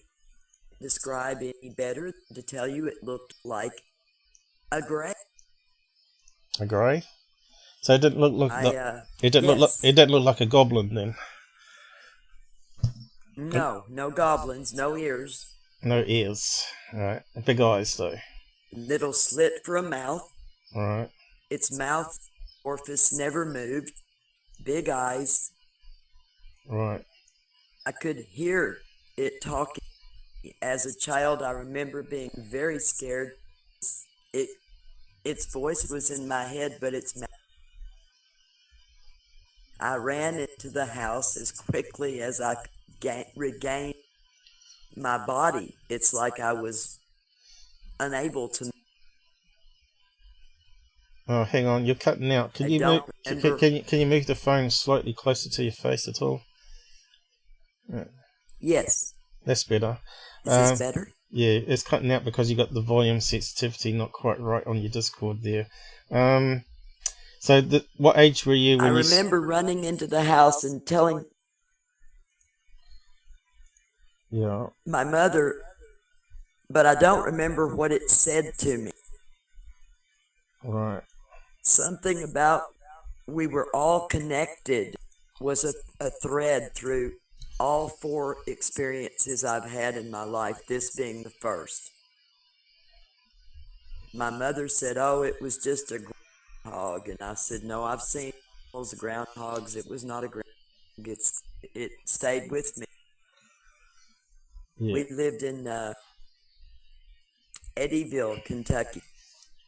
As I said, that was about 25-30 miles from Hopkinsville. But no, it wasn't a goblin, but it was very close to where that goblin thing happened. Yeah, I'll bring up the goblin on the screen. With all the people. The next thing that happened to me, I was 7, 8 years old, same farm. Where is your nearest neighbour? I have a Pardon me? Where was your nearest neighbour to your farmhouse? Quarter mile. So you're pretty much by yourself there then on the farm. Oh, goblin. Yes, up on a hill. Right. Again, I was 7.5 years old. Right. The next experience was much more intense. I was out in the woods playing. I was by a persimmon tree, Yeah. which sat next to a tobacco barn. There's also a creek bed that ran through the area, and I began to go towards the creek bed from the persimmon tree, and all of a sudden there was a big pinpoint of light again, and a flash. Here comes this light, big, like just the brightest thing you imagine. I wake up so afraid. Remember, all I could feel was paralyzed with fear. I ran as soon as I could. I woke up in the creek bed. Later, my stepmother, by that time my mother had left, my father, but I had a lovely stepmother I loved very much. They were all looking for me. I'm running home. The next thing I remember, very excitedly, very frightened, I'm telling her later that I had to dig a place in the creek bed to hide. That I can't go out and play anymore, that this thing has come back. She tried to comfort me. She tried in every way she could. I remember I slept with them that night, my dad and my stepmother. I never slept with anybody, but I slept with them that night. I was so frightened. Then the other thing was I was 17. Years passed. The only other thing that I had happen was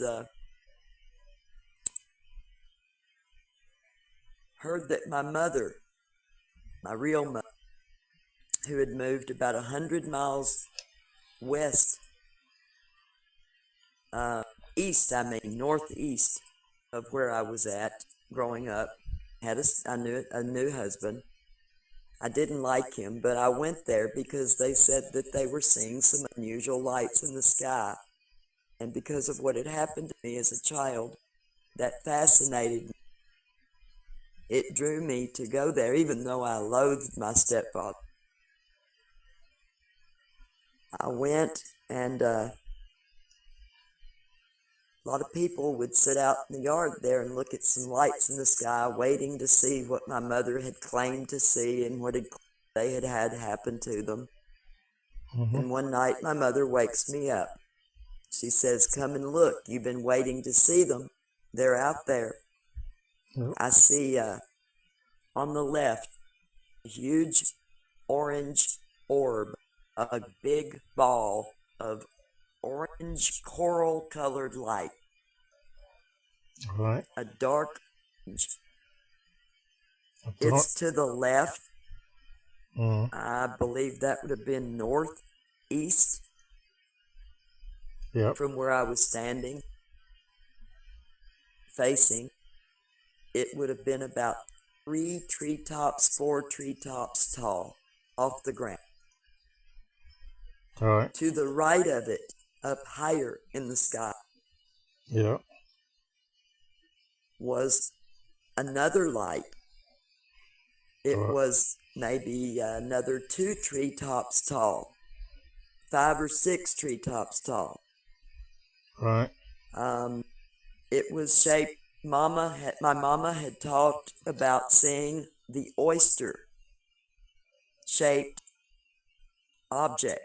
Well, there was the oyster-shaped, saucer-shaped, bright pearl white colored object to the right above the orange, burnt orange, coral colored round orb.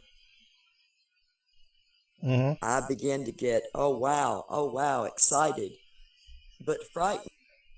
Yep.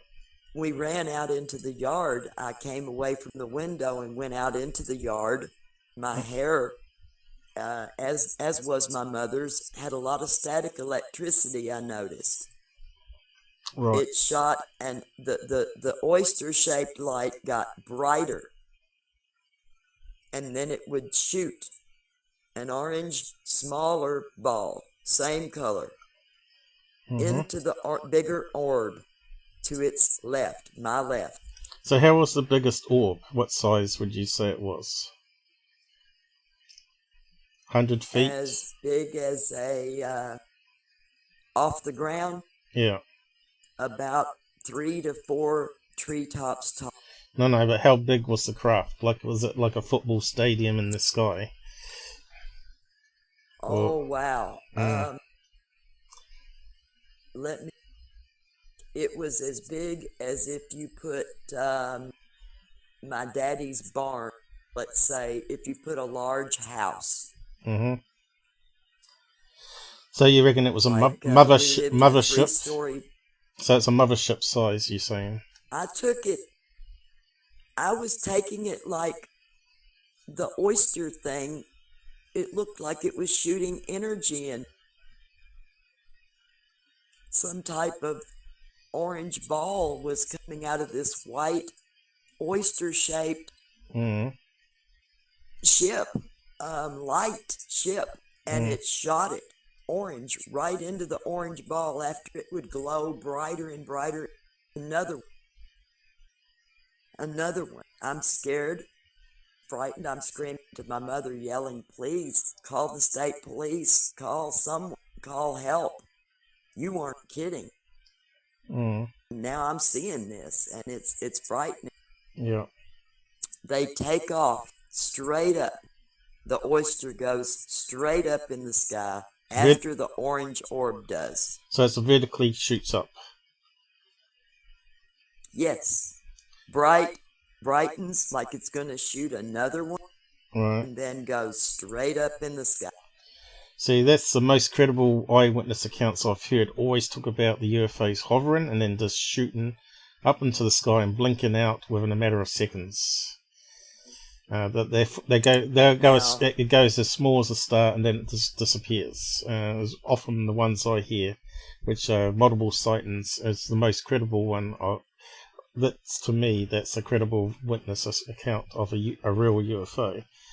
Not like the one we just saw before with what clearly was a plane moving slowly across the sky. If that suddenly stopped and then shot strictly upwards, then we'd say, aha, we got something here. But most of the videos we see online all like that one. So we got this bright oyster-shaped light that you're saying is as big as a bun. That's shooting out these little orange orbs, would you say? Are they round, perfectly round? Are they like ball lightning? Perfectly round. Right. Perfectly round. And what were the balls? Spherical. So what were these balls doing? They were heading towards the ground and disappearing, or were they just sort of shooting back up into the ship again? They went straight into the orange orb from the oyster. Like it was feeding it balls of energy. So an orange ball come out of the mothership, and then it was firing these other smaller orbs into the other orange balls. Is that what you're saying? So probably exactly. Have I got it open still? Probably need to draw a picture of it. What we need to do is maybe I'll be glad to. We should maybe do it on screen here. I'm not sure if you can see my YouTube channel at the same time or not. So you're saying it was like a big bun size white. It didn't have any, wasn't a silver craft. It was just like pure light. Pure light. Yeah. White, like a pearl colored, but it would get much brighter before it would shoot the balls of orange into the bigger orange ball on the left. So we've got orange ball. The left of the. Why is it not drawn? The pearl colored oyster. I hate to call it an oyster. I want to call it a saucer, but it wasn't really a saucer. It was oyster shaped. That's a perfect way to say it, really. Yeah, oyster shell shape is what you're saying. So it's not it's not really oval like what I'm drawing on the screen here. It'll be more like oyster shell, oyster. But we'll redo the story again later and maybe have Earl on to question you maybe. But we need to get some pictures from you, some drawings.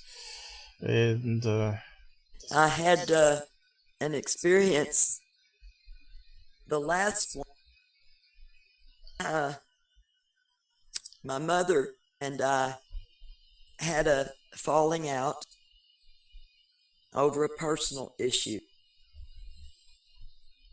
I told her I was going to leave and go back to my father's. I was going to hitchhike home or go to another house and try to call him from somewhere and have him come pick me up. Take me back down to West Kentucky. Yep. I go to get up to the highway, and I'm standing. The only thing between me and the closest bigger road is I can either take the road or I can go across the woods, but I can't get into this field where there's these cattle. Yeah.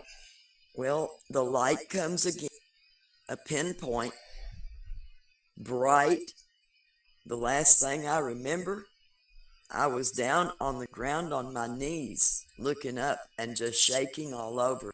The next thing I remember, I wake up, I'm on the other side of that fence, and the last thing when I remember was a cow looking right down at me with the biggest dark eyes.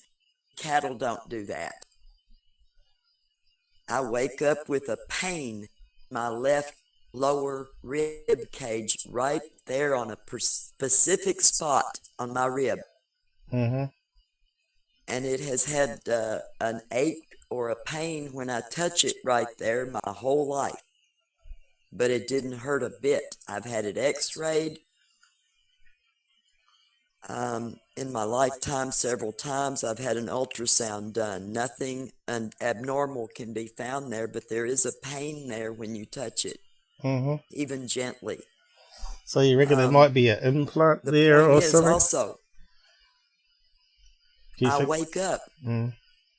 They're yelling for me. The sheriff is on the little road with through his a loudspeaker of some. They're calling for me. Right. Honking horns, people yelling. Yeah. Turns out I'd lost 4 hours almost. Right. So, I mean, I can't explain what they did to me. All I know is there's no way that was a cow looking at me. And I have no way of knowing how I got over that big it was a tall barbed wire fence. Right. And you couldn't climb underneath it? I've researched.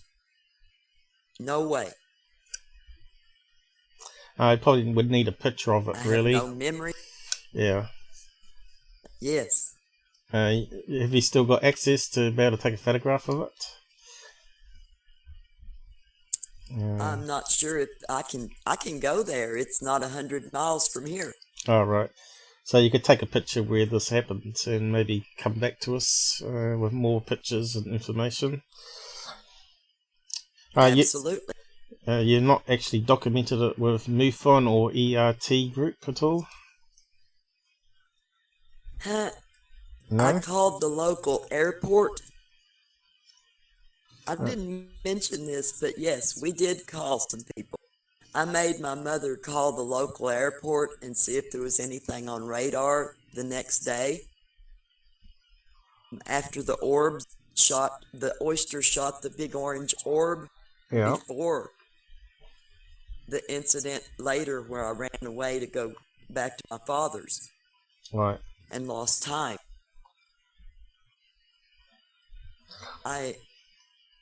I'd be glad to draw you pictures of that. I went and we called everybody. There was nothing on radar.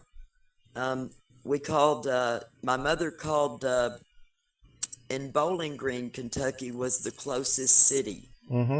This was in a town called Caneyville, Caneyville, Kentucky.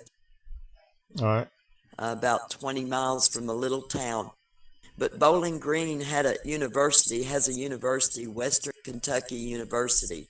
She called a professor from there who was very interested in what happened, but we never talked after that. Right.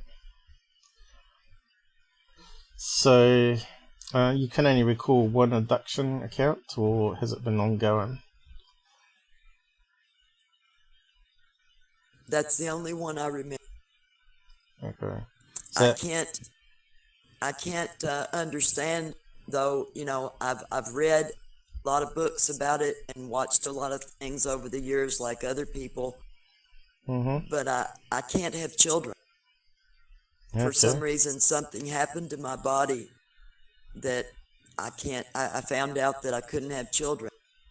I've always wondered if that was correlated to something that could have happened when I was a child. Yep. I feel like it might have been. I don't know. Right.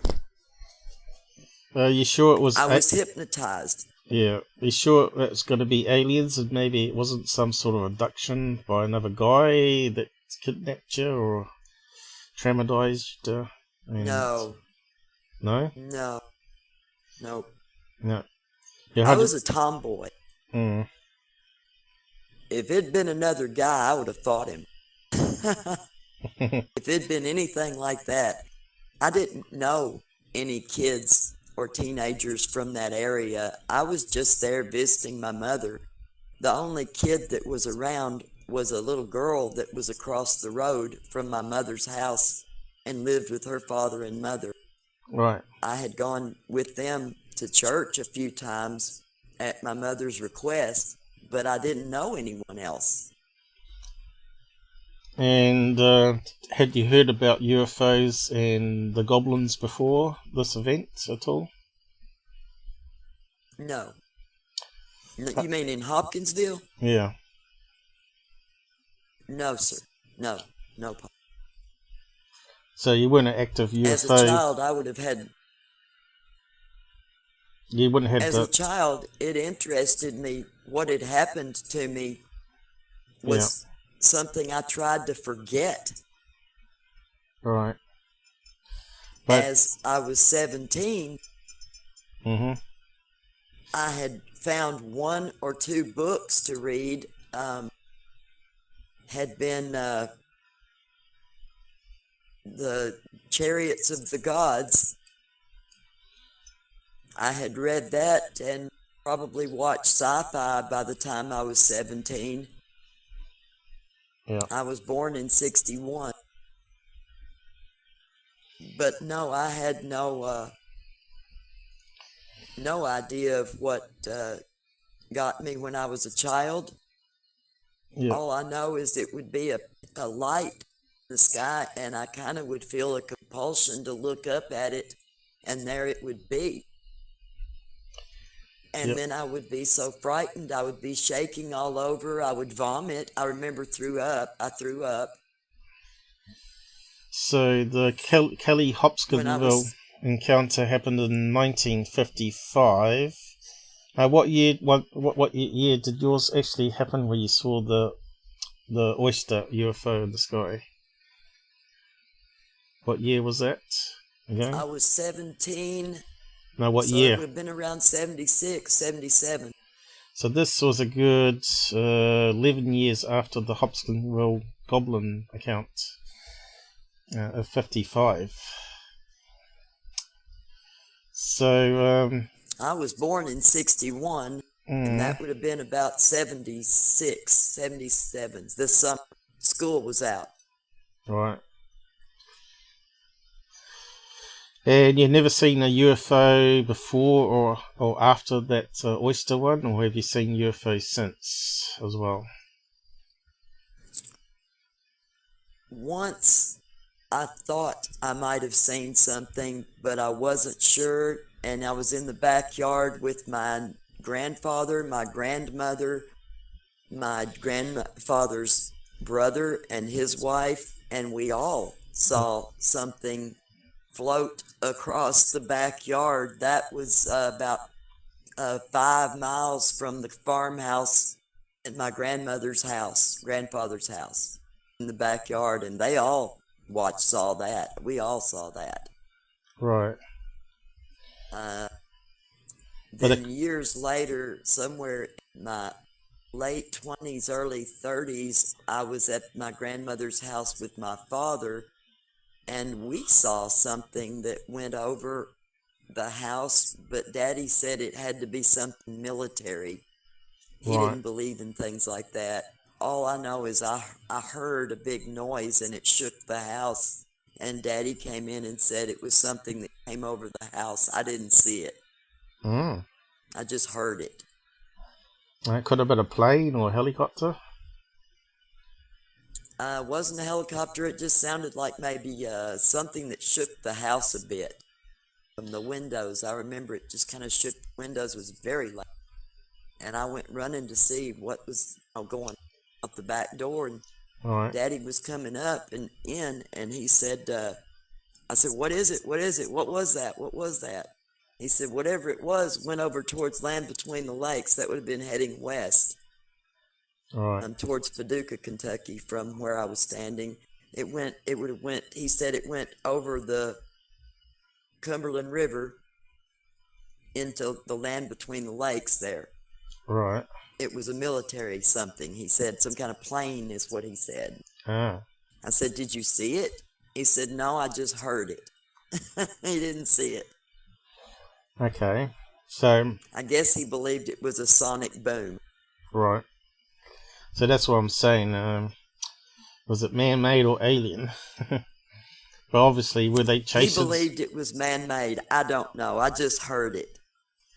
But now the night that we were all, my grandparents and my great uncle and his wife and daughter Russie and some other kids. We were all in the backyard. A big white round ball. Slowly and quietly, we all stood there and watched it go from east to west in the same direction over the water towards Land Between the Lakes, towards Kentucky and Barkley Dam. Right. Towards that area. But I've always wanted to know what happened those 4 hours when I woke up in that field and everybody looked at me when I was 17. That has led me quite the research my whole life trying to find out what happened that day. Right. And I liked your channel because you don't automatically believe anything. You debunk things that aren't real. Yeah. Your channel only looks at what is. That's why I liked your channel. Mm-hmm. There's a lot of mistaken identity out there, but helps if you've got multiple witnesses. Helps if you've got multiple witnesses seeing the same object in the sky, right? But doesn't mean what you saw wasn't misidentified. You know, like a weather balloon is often one they use, isn't it? So because they're white, you see, and you're talking about a white oyster shape, and because weather balloons are that sort of shape, you know, and high altitude balloons as well. They come down, and normally they burst when they get so high up, and they come down in fragments, though. But you said it was this shooting pulses of light downwards. I got a little drawing of what you're saying. There's no way this was a balloon. No way. When it shot off, it shot off straight up, my friend. Yeah, that rules out weather balloon. I know what I saw. It wasn't swamp gas then. But no way. It shot 3 or 4 balls into that orange thing. Yeah. And it went on, kind of just went on, dissipated all the way up. And just gone. And it left the orange ball behind, did it? I'm just trying to get... Oh, no, the orange ball just kind of dissipated. Ah, okay. It got so bright. Right. Orange. It got brighter. Every time it shot a ball into it, it got brighter. And then it disappears. It dissipates. As the other one goes away, it's just gone too. You mean... Like a shimmering... It dissipates, you mean it sort of shimmers and disappears? Is that what you're saying? Yes, it got very bright. Then the oyster itself was getting very bright, right, like it was going to shoot another ball in it, is what we thought. Right. We thought that it was getting like energy from the oyster. And then all of a sudden, the oyster goes to get really bright, like it's going to shoot another ball into it. But it doesn't. It shoots straight up, and as it shoots straight up, the ball dissipates and it's gone too. That's a really strange sighting, that's like for sure. Shimmers away very quickly. Now I wonder what they were doing then, if what the orange ball was. That's kind of weird.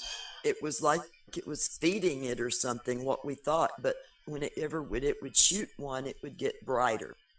But when it got really bright before it took off, we thought it was going to shoot something at it as it was starting to fade its color a little bit more lighter, not as coral colored, not as dark.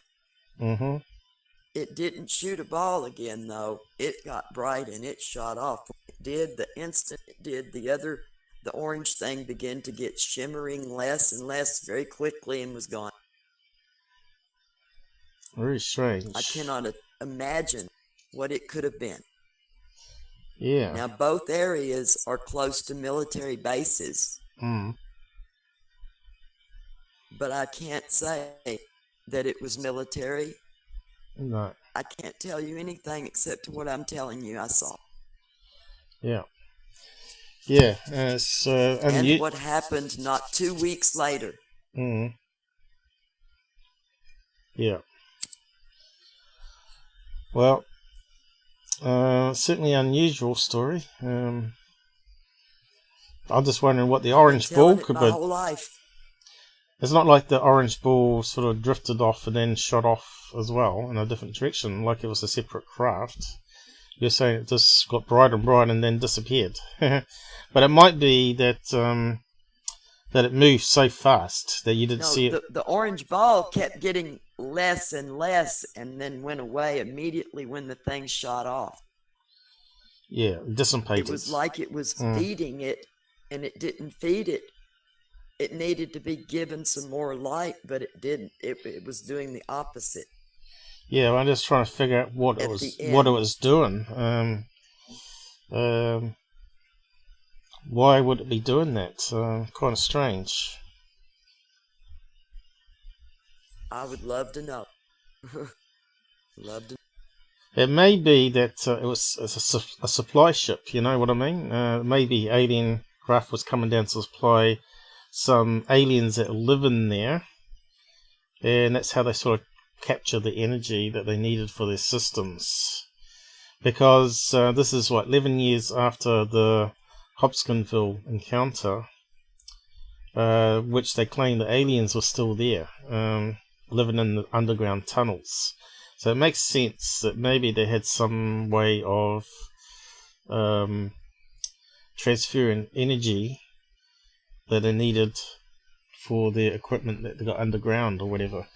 But yeah, it's strange. So you got abducted 2 weeks after that, was it? In the timeline. Less than 2 weeks. Just a day that something personal between my mother and I wanted to go home to my dad's. Right. I'll be honest, I was scared. I was a bit scared too. Right. Well, the other issue is Mammoth Cave. I've always thought about this, that Mammoth Cave was on. Are you breaking up? As in a straight line. If you were to go on a map, hang on, you broke up. Mammoth Cave is not 50 miles. Mammoth Cave isn't 50 miles from where I saw that. Okay, let's see if we can find it on the map. Mammoth Cave, you reckon? Let's see. Where's that one? Mammoth Cave. Oh, here we go. Mammoth Cave National Park, Kentucky. It must be the one.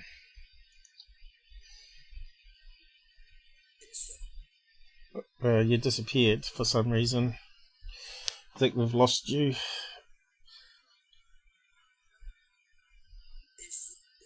No, you've gone. We can't hear you anymore. Hello? Now we can hear you. Did you move too far away from the mic? Sorry. You moved away from the microphone, did you? You haven't got it really. I looked at the iPad. Ah, right. Yeah, if you move it way too fast, it's not picking up your voice because you're not doing push to talk, are you?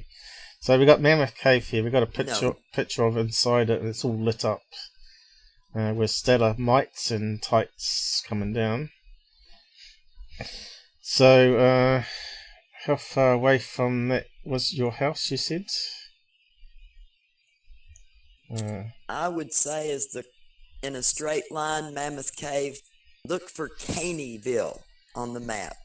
I got Munfordville, Bonnieville, Smith's Cove,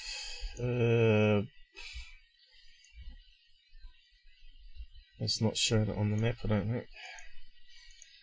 It would be north of Mammoth Cave. Hodkinville, Litchfield. Near Bowling Green. Bowling Green. Did I see that one listed? North of Bowling Green. Oh, right here. So you were down at Bowling Green? Is that what you're saying? I was about 50 miles from Bowling Green. 50 to 60 miles from Bowling. Okay. North of Bowling Green, or south, or west, or what? North. Okay, so... North. So you're somewhere over here? Caneyville. So it looks like the About cave. 20 miles out into the country away from Caneyville. So the cave would be 20 kilometers away from you, according to the map here. If you put up the scale on there. Not far. 20 k's, what's that in miles? 15 miles? What's 20k to miles? Because I've got to convert it for American. 12 miles. Pretty close. Pretty close. Yes. So what's the thing with the cave though? You reckon that they might be there, living in the underground tunnels? I just always. Yeah. I've never even been to Mammoth Cave. I've never went and looked at it. I've never visited it as a tourist. Nothing, because I've been afraid all my life. All right. Interested but afraid. Well, I can't even see the cave entrance. Not from satellite anyway. Whereabouts is it? Certainly got a lot of car park in there. Whoops. Hi strangers, Robert says in the side chat. You're starting to sound like Linda Moulton Howe there, Robert. Where's the cave entrance though? I can't see where it is. There's certainly a lot of green area there. It's got lots of trees, heaps of trees. So if the cave entrance is there, it's well hidden, but I can't see it on the map itself. So it must be lower down. We've got a sinkhole. It says there, so you can say it's going to be a lot I imagine that there's a main entrance for tourists to go. I would imagine. Yeah. What's that one say there? But underground. It's the center. Yeah. Looks like an interesting area to go and have a look, actually. If I lived there, I'd probably go there and have a check it out. We got various tunnels and caves in New Zealand as well. And we got those horrible... Oh, yeah. We got those horrible big spiders in the cave too, that they use for horror movies. And if you go walking into a cave without much light, and you can turn on the light and have these big spiders looking at you. We did that on the West Coast when we went to have a look look in the gold mines there, and me and Dad snuck off one day, and we didn't go too far in the cave, and the guide went looking for us and told us off. Said, "What are you doing in there?" He said, "You won't want to go in there anyway. There, I'll shine a torch on the ceiling, and here are all these big spiders on the ceiling, as big as dinner plates, running around." Yeah. So yeah, we never did that again. But yep. The reason I was thinking, even at 17, about Mammoth Cave wasn't but because whenever I was in Western Kentucky with my father's farm and I was younger, there's a lot of caves in that area. Yeah. And I remember they had a place, they have a lot of Native American history because the Cherokee Trail of Tears came right through to Hopkinsville, through my hometown. Yeah. The area has a cave there called Rattlesnake Cave, a lot of caves, smaller. And I remembered something when I was little that was put in my head while I was looking at the light about digging a cave. I got my stepmother to give me a spade, like a garden spade, to go out and try to dig in the creek bed, a little place where I could go hide. And she said, "Oh, you mean like your own little cave?" Yeah. She said, "I know where there's a cave back here behind the tobacco field." Yeah. And I said, "Oh, I don't want to go there." but I wanted to dig my own little place to hide. Yeah. Well, I've got a picture on screen here where the entrance is, and really it does go into a sinkhole almost. It's got a ladder that goes up to the surface there, and people just walk down it on a ramp sort of thing into the hole. But yes, pretty amazing place there. You can see why you get sinkholes there, where it suddenly caves in with the houses on top. Now you got all this underground. Yes. The water erodes it, you see, from the storms. Yes, so you can see. Now I see your map. Yeah. What's this coming up here? Yeah. Well, there's another one. I think it's going on the way back out again. The other end of the cave. But you can see it's got various steps going out the entrance there. Yes, maybe you should pay a visit to it. What was that one I just saw there? They got it well lit up, so Yeah. look at that. You know, the stalagmites coming down, or tights, or whatever they're called. Mites rise and the tights come down, is the saying. So yeah, stalactites. Yep, they've got a lot of ladders and steps everywhere. Obviously it's a big tourist spot there, right? But it doesn't look like... And as much as I've always wanted to go, I've just been too afraid. Now, on your map, do you see Brownsville? I'm not looking at the map. I'm looking at pictures of people taken inside the cave here. Okay.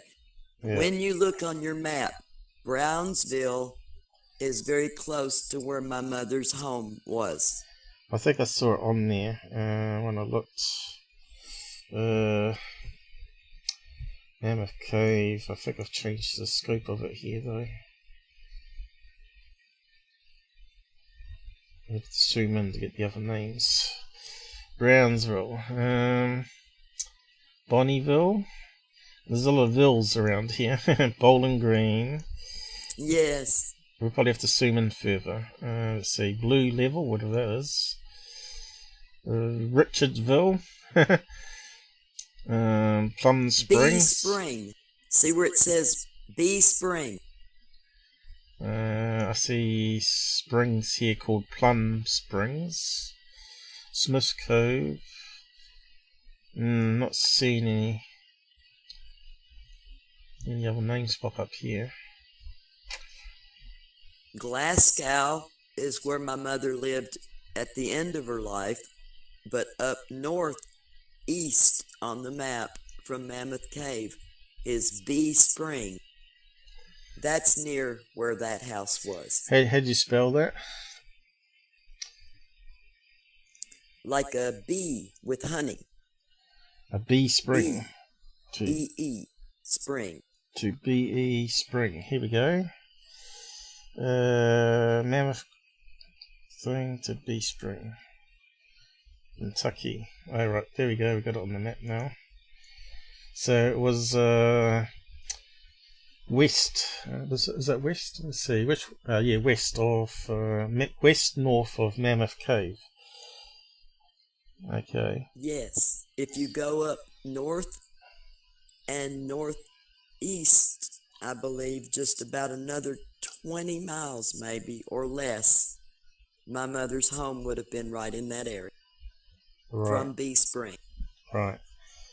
So somewhere out here, I guess, because west coast is New York, isn't it? No. East coast is New York, isn't it? East. So we've got to head this. We've got to head this way. So this is west, heading towards California direction, and that's north west. So you need to go slightly east. So somewhere in there. If you're looking at the map. This is where you need two devices, one playing the YouTube and one that you're talking on. Makes it a wee bit easier. I use two screens, so I got one that's control screen and one's for presentation. So what's happening here on the side chat? It's gone very quiet today, and we only had 3 people watching.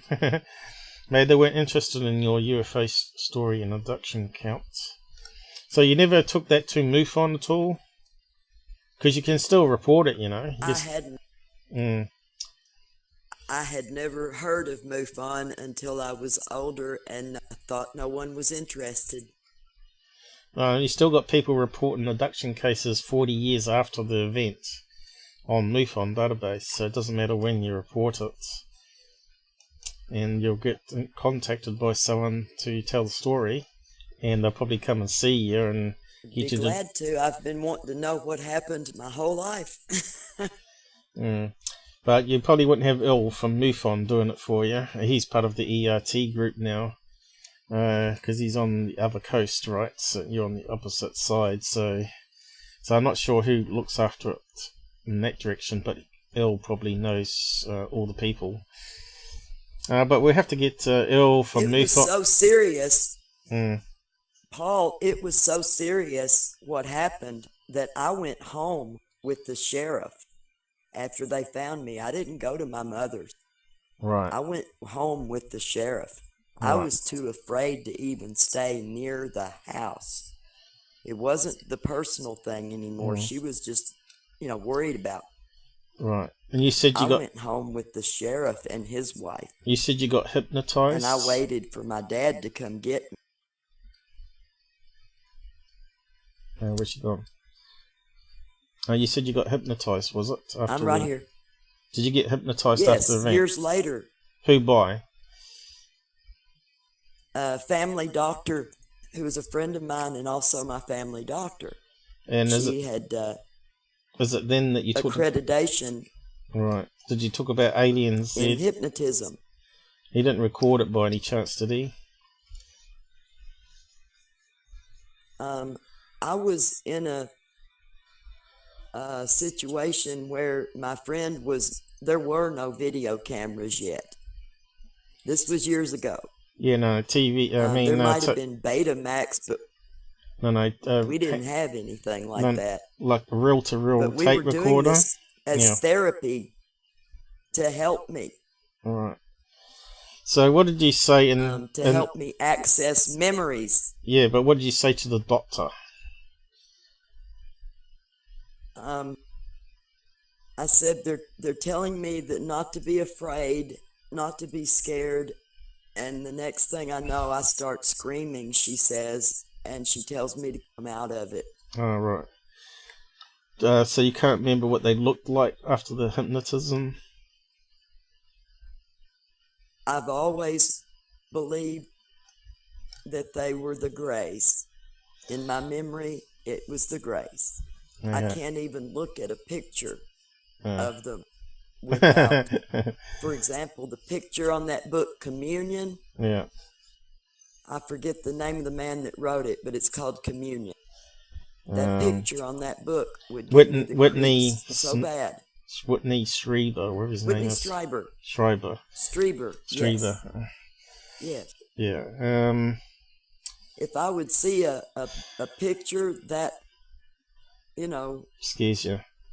Like that, it would just trip me out. I would get nervous and scared, But you're way past it now, because it hasn't happened to you again since, by the sounds of it.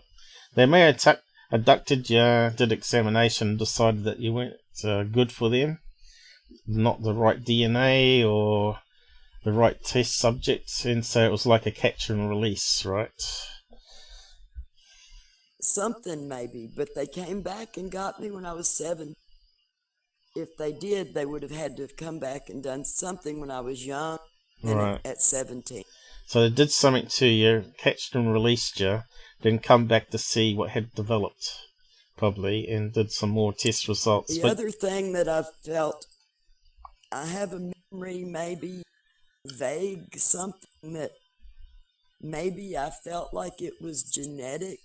Mother maybe through it too. Yeah. I don't know why I thought that, but even as a child, I had this feeling of, this has been done to them too. Mm-hmm.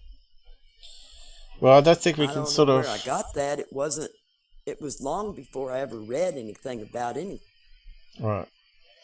Well, that's a sort of, it was meant to be like an initial thing of your story anyway, so we sort of got the guts of it now, and we'll try and do it a little bit better next Thank time. you.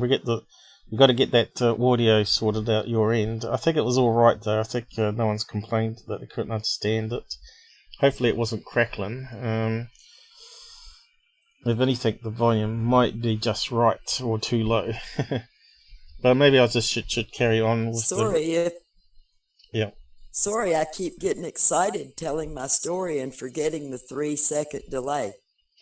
Yeah, that's what we all forget, that when we're on a live session, because we end up talking over each other. We think you paused, letting you have a say. So now I've got used to, if I think you're going to try and talk back, I normally just try and stop now and try and not forget what I was going to ask. But yeah, I think what we need to do is we'll talk privately, get some drawings done, and try and get you onto Jitsi meeting and do it a lot better and get your face picture up there so we can see you talking, because that sort of helps. But I did try to bring up some images on the screen as you were talking of various things in the area.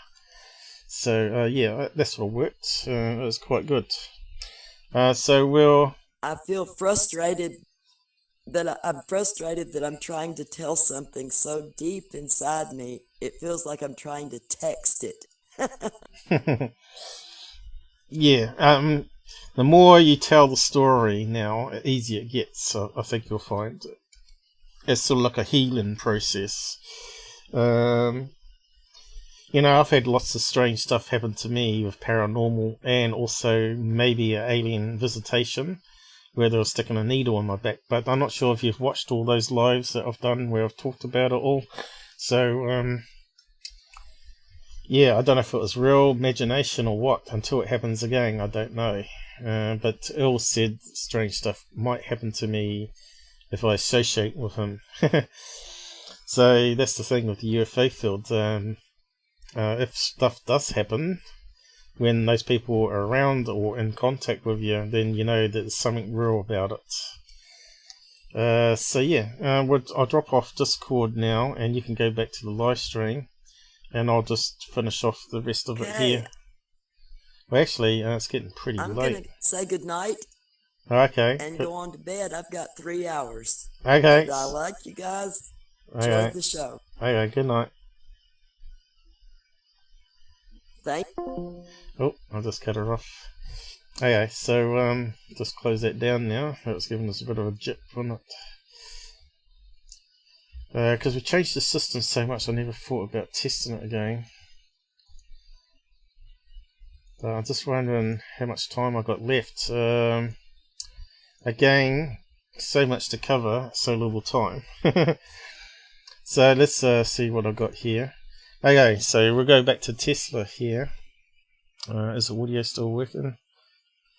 After I closed all that down.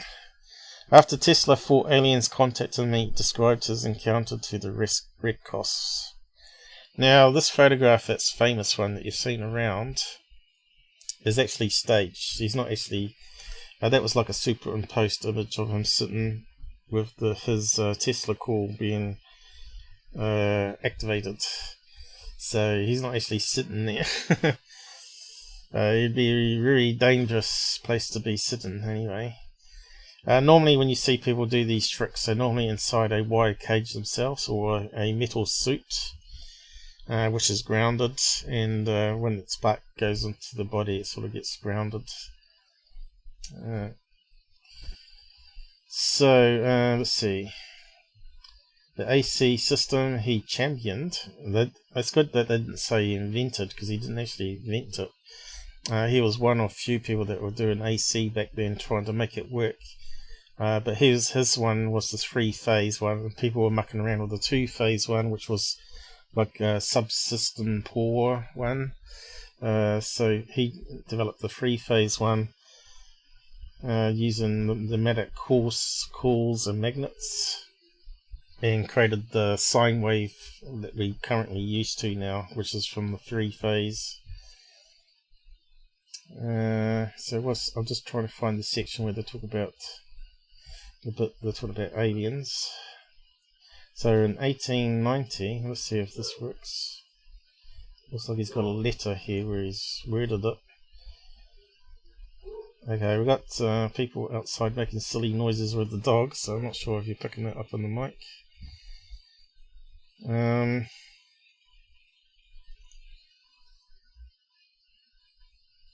In 1899, Tesla himself thought he contacted aliens. He heard some rhythmic sounds on a radio receiver and was convinced they were extraterrestrial in nature. The next year, the Red Cross asked Tesla to predict man's greatest possible achievement in the next century. He replied by admitting he may have already achieved it by receiving a message from another world. Okay, so this is where he was mucking around with radio. And I guess that's the letter where he's talking about it. I don't think we can read that. It's bad enough with print as well as handwriting, right? But it's sort of readable there, I guess. But I'm not going to try it. So what else we got here? Oh, here's the transcript. Oh, that's good. We'll just read out the letter then. Christmas 1900. How do we get rid of that stupid bar at the top?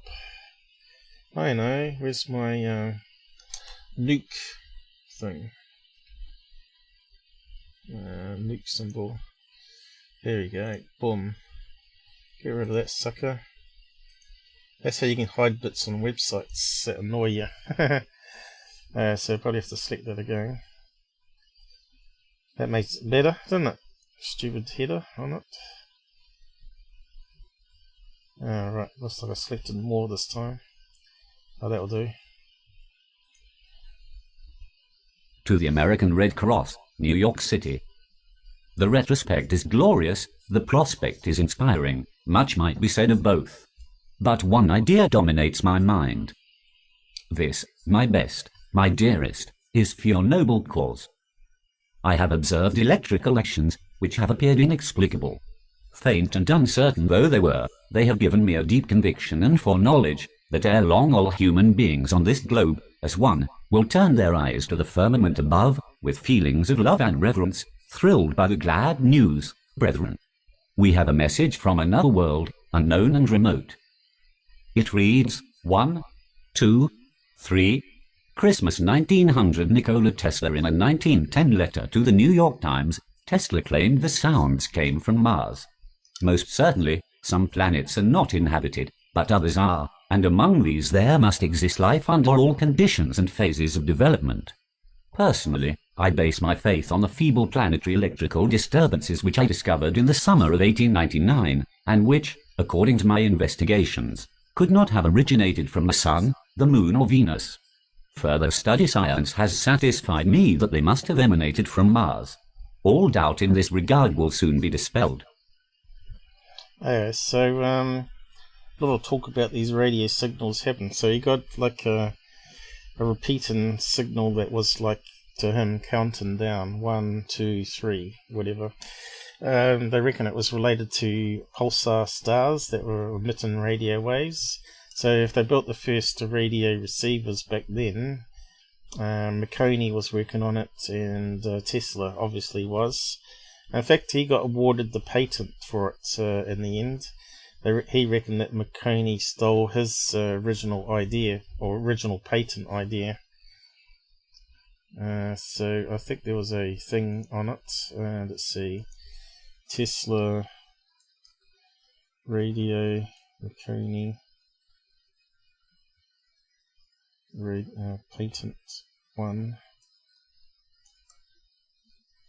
Let's see if that the right words. Patent battle between Tesla and Marconi went on for years. Marconi died in 1937, Tesla died in 1943, and 6 months after his death, the US Supreme Court ruled that all of Marconi's radio patents were invalid and awarded the patents for radio to Tesla. There you go. And that guy was a brilliant mind. But a lot of people were working on the same projects, and they were sort of stealing ideas of each other. So this is where, you got now copyrights and copyright claims and intellectual property, which is what patent is. So yeah, it just got crazier and crazier to what we got today. So instead of people making it more valuable because they want to make money off it, they close it off and sue you in court and all that sort of stuff. But if you think about it, the computer, the internet would never have been invented if it wasn't for tens of thousands of different minds working on it to make it better all the time. And you got people that invented the first browser to work with the on top of the internet itself without having the tools like a browser. How would you communicate, send pictures to each other? So they created bulletin boards and all that sort of stuff, and chat programs that we can kind of take for granted now. So there's a lot of minds that's gone into all that. So here he's saying he's got another signal in 1910, I think it said here. So the first one was in Christmas 1900. So he's picked up another radio signal. But it doesn't say there at all that he got his ideas from aliens. That was just a simple message. Reads 1, 2, 3, right? But a lot of people claim that they get ideas when they sleep in dreams. Which kind of makes sense because you got it's sort of cutting off your control half of your brain that sort of suppresses the artistic side of your brain. And in your dreams you're sort of more open to think about what you were doing in the day and put it all together and come up with a new idea in your sleep. So I think that's what you were talking about, Rob, wasn't it? I'm not sure if you're still there or not. It's pretty late for you, isn't it? So you're probably gone. 5:10. So I'll just wrap up on that one there for this time being. Again, I'm going to need some more time to work on this one here. And who invented the transistor? I suppose we could start that one. Concord one. I still like to give a more time for this one. So I might have to skip it going to the next Sunday, or if I do one in the middle of the week or something. But yeah, I got lots to do. I still have yet to upgrade the Minicam software, so that might throw a spanner in the works. But yeah, we can have a look at this transistor thing that I found. You've heard, what is it, The Day After Roswell, was that the book? Where Corso said that a lot of technology was from a UFO crash. Well, this chapter here is actually quite good. And I'll read out some of it. And it talks about all the different scientists and stuff that are working on it.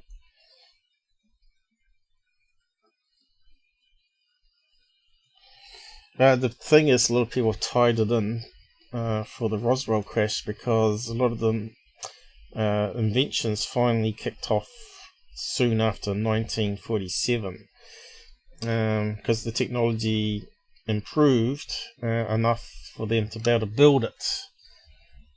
So who really invented the transistor? So we'll start off there. This stuff appeared in the Radio Bygones magazine, whatever that is. So let's go through it. Someone's running the tap next door, so you might hear that in the background. It is getting late, so people are going to start making more noise now, just to annoy me. So I'll just play that there. Andrew Emerson uncovers conflicting claims and some revisionist history. Before the fall of the Soviet Union, the state educators of the old USSR were kept busy rewriting history, either deleting from the roll of honor all reference to heroes of the people now fallen from grace, or ascribing the credit for every modern miracle to obscure communist pioneers. This time, however, it's the Americans under fire for falsifying history, and the subject is the invention of the transistor. The received wisdom is that William Shockley, John Bardeen, and Walter Brattain invented this device in 1947, and of that there can surely be no doubt. But there is, and the colourful claims and counterclaims make some fascinating reading. One fact is not in dispute, that the achievement of Shockley, Bardeen and Brattain was responsible for kick-starting the solid-state electronics revolution in the age of computerized informatics. To decry their role in transforming electronics would be both churlish and crazy, but the claim that they pioneered solid-state amplification has no substance at all. I was just trying to find a picture of him while I was reading out. So there's some pictures of him. That was obviously the first one. You can see how old the equipment was when they were working on it. Way before silicon chips, we're talking about early chunky transistors, and this is like a table size one. At the time they were using something similar called a valve tube. So the idea of transistors wasn't something new, of course. They just had to think of a different way to do the same thing that they were using in a vacuum tube. So I'm not sure if you know what a vacuum tube is. It's probably before everybody's time. Vacuum tube. They used to come in TV sets in old wooden boxes. Here's a picture of one. And you used to look in the back of the TV and it used to be glowing like this orange colour. And you could see little flickers of electricity, a bit like Tesla coils jumping between contacts in these little tubes, which were like electronic switches, and they were creating a beam of electrons that would hit the phosphorus screen, and they would control of the circuitry using these tubes to paint the screen left to right and downwards. It would create a picture, so it would fire the beam at key points and light up the phosphorus, and it'd do it really fast, within one every 25 frames sort of thing. So it was slightly different per country. I think the US had a slightly different system, and the British used a PAL system, phase alternative lines, to be able to paint the whole screen very quickly, so the human eye sees it as one image, but it actually does it really fast, and you don't see it because their eyes are not that good. So there's a picture of them anyway. Let's go on to the next bit. So to me, straight away, it's suspicious that they think it's from alien technology anyway. But it's actually a long article here, but it's worth going over.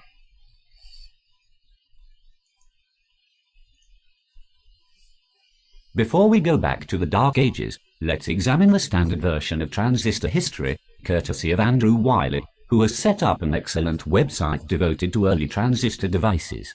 He states, "The transistor was invented at Bell Laboratories in December 1947, not in 1948 as is often stated, by John Bardeen and Walter Brattain.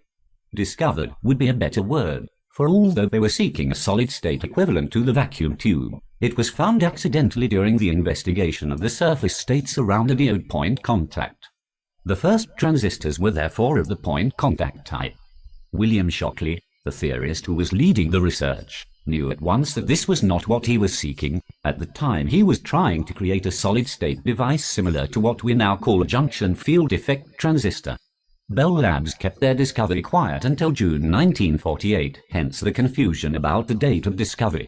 They then announced it in a fanfare of publicity, but few people realized its significance, and it did not even make the front page of the newspapers. Shockley basically ignored the point contact transistor and continued his research in other directions. He modified his original ideas and developed the theory of the junction transistor. In July 1951, Bell announced the creation of such a device. In September 1951, Bell held a transistor symposium and licensed their technology for both types of transistor to anyone who paid the required fee of $25,000. This was the start of the transistor industry that has changed the way that we live, in the Western world at least. So we've got a picture there of the timeline, 1907. That's what they were using for quite a while. You can see it's been around for a while. And then 1947, December, I think they said it was. They invented the transistor, but it wasn't like that. It wasn't in a nice little package. And then they got the silicon chip version 1963. It's like this here. This is their first one here. So that little black dot that we're looking in 47 is what they shrunk it down to. And just shows you how they sort of invented it there. Which doesn't sort of suggest it's from alien technology even at that level, does it? You'd go straight down to these ones here. The little black ones and different outer covers. You might remember the round ones and transistor radios. If anybody that owned one of those little transistor radios may have broken one open and saw these round ones in it. And these ones as well, the little boxy, what do you call it, oval type ones. And of course they've got metal on it too, because they get quite warm. If you can imagine, it's got like a switch inside that's open and closing millions of times. It gets warm. That's how memory and computer was invented, with transistors. Ones that are open were like zeros, and ones that are closed were obviously ones. So you'd have 8 of those on like pencil tip. They'd get it smaller and smaller, of course, and make memory up. RAM or ROM. The difference between RAM was that it needed power on it all the time, and ROM, they figured out a way to put a capacitor there, I guess, and keep it, memorize it. But as that solid state come in, they did it with compounds rather than actual switches. So we've got lots of stuff here on it. There's a transistor radio. I remember those. I think I even had one of those.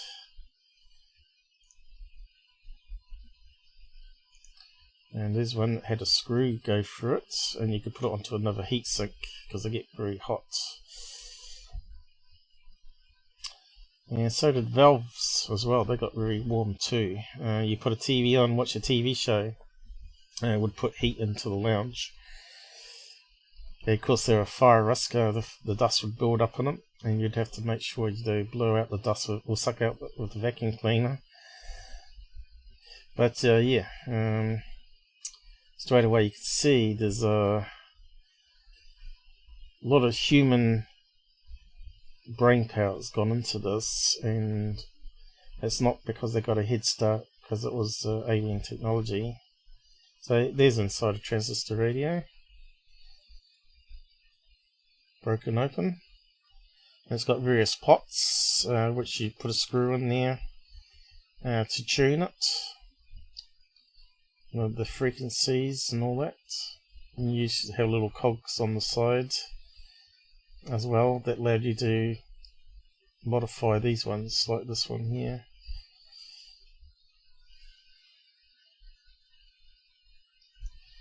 And makes you wonder what's going to come out in the next 100 years, because all this has happened very quickly in the last 150 years, right? Well, a lot of it's only happened in the last 70 years when you think about it. The technology explosion. So we're coming up to alien effects. Alien efforts, however, an entirely different origin has been proposed by Jack Schulman, president of the American Computer Company. Frankly, his theory is pretty fantastic, but it makes a rattling good read if nothing else. Here's what he says. I grew up in the household of the head of Bell Labs, so I knew that there was something strange about the transistor because I knew Bill Shockley, and Bill Shockley was something of a witless buffoon. There's no way he could have invented the transistor. The symbol for the transistor is made up of 3 pieces, positive, positive and negative, or negative, negative and positive. Silicon dioxide doped with arsenic and boron, in 1947. Now, in 1947, doping things with boron was not easy. It required the sort of equipment that even Bell Labs in 1946 did not possess. They had this type of equipment at Lawrence Berkeley Laboratories, but it would have taken thousands and thousands and thousands of man-hours to invent the transistor. If you look back at it historically, what Atant was claiming was that one day this genius, William Shockley, was working with a rectifier. He looked at it and he noticed it had unusual propensities, and there, bingo, he invented the transistor. He figured it out right there. Anybody believe that story? Me neither. And I knew, because the administrative head of the transistor project was Jack Morton, the man at whose house I was staying to go to school and whose sons I was friends with. He often commented on the fact that it was really a shame that those three idiots got responsibility for the transistor and he didn't. Mr. Schulman goes on to claim that the transistor's real origin lies in technology recovered by the US Air Force from an alien spacecraft recovered at Roswell, New Mexico in 1947. It's extremely controversial stuff and contrary to all received wisdom, but quite amusing if you don't take it too seriously. Let's move on rapidly, back down to Earth and to minerals in particular. Start of silicon. It was in 1906 that the G.W. Pickard of Amesbury, Massachusetts perfected a crystal detector and in November of that year took out a patent for the use of silicon in detectors. Arguably this was the start of the silicon revolution, and it did not take long before experimenters achieved amplification using crystal devices, long before the term transistor was devised. Solid-state electronics were born even earlier, when Ferdinand Braun invented a solid-state rectifier using a point contact based on lead sulfide in 1874. But it's to Pickard that the credit goes for discovering that the point contact between a fine metallic wire, the so-called cat's whisker, and the surface of certain crystalline materials, notably silicon, could rectify and demodulate high-frequency alternating currents, such as those produced by radio waves in a receiving antenna, what Pickard called a wave interceptor. His crystal detector, point contact rectifier, was the basis of countless crystal set radio receivers, a form of radio receiver that was popular until the crystal detector was superseded by the thermionic triode valve. By its nature, the crystal rectifier was a passive device, with no signal gain. But radio historian Lawrence A. Pietzeler WR6K notes anecdotal stories of shipboard wireless operators in the second decade of the 20th century achieving amplification using a silicon carbide, carborundum, crystal and two cat's whiskers. He cites a taped interview made in 1975 with Russell Lowell at his home in Vista, California, in which claims of signal gain were made. This is an excerpt from Lowell's testimony. Okay, so it's a bit of technical talk there on electronics. But a lot of things are discovered when you're experimenting by accident. A lot of people have done that. Tesla also discovered radiant energy by mistake. Sort of got suppressed and lost in time. And what is that one? Penicillin, who invented that? Let a sample go rotten, and it grew this fungus on there, and then they worked out how to do antibiotics and all that. So that's what they do today. Nowadays they've got people going around into caves trying to find agents of bacteria that they can use for modern antibiotics that can fight viruses and stuff. So yeah, to say that they're too stupid to have invented it, it may be that they're experimenting and saw something happen that was unusual and started trying to reduplicate it. So this goes on a wee bit here. I think it's worth reading out. Try that much to start with. Oh, it's quite a lot there though. But I'm going to have to wrap up in a minute. Unless I've run out of time. He gave me a copy that he had of. I think it was The Electrician. It was a British magazine, one of these big-paged things, you know. In it was a translation from a Russian paper in which they had used carborundum with two contacts and a battery supplying one of the contacts, and had gotten a power gain of 10 times. And this was way back in the 1910s. So the fact that you could get a power gain had been known, but it was never put on a controlled basis. I knew about it because an operator of the Signal Corps back in 1919 had told me that some of the operators used carborundum as oscillators for receiving. When I had seen this article that Curtis gave me, I was not astounded because I had known about this before I ever saw the article. I had heard about it. I knew a former first sergeant in the Signal Corps who had lived in the boarding house that I lived in. He was an expert radio operator. He told me a great deal about the use of crystal detectors on ships. He told me that professional operators carried 2 crystal detectors with them. One of them was made of carborundum and one of them was something like galena or something of that sort. He said the carborundum was used for 2 purposes. They used it in the harbor when they were close to a transmitter to prevent burnout. They also used it at long distances with 2 points. One point was excited with a battery, and they were able to get long-wave oscillations out of it, and in that we were able to be in long-wave telegraph stations. Oh, it should be noted, was the man who invented the silicon solar cell in 1941 and discovered during World War II that semiconductors could be doped with small amounts of impurities to create useful new properties. Born in 1889, he was bitten by the radio bug at the age of 16 and devoted much of his life to making simple radio receivers employing semiconductors. His accidental discovery of the PN barrier in his work at Bell Telephone Laboratories led to the development of solar cells. Oscillating Crystals, a fascinating letter to Wireless World in May 1981 under this title came from Dr. Harry E. Stockman of Circlade, Arlington, Mass. Then 76 years old, he had lived through the era under discussion and provided a valuable summary of prior art preceding the reinvention of the transistor. His letter had been triggered by a 60 years ago item in the same periodical, recalling an article by W.T. Titchum on crystal oscillation in its May 1920 issue.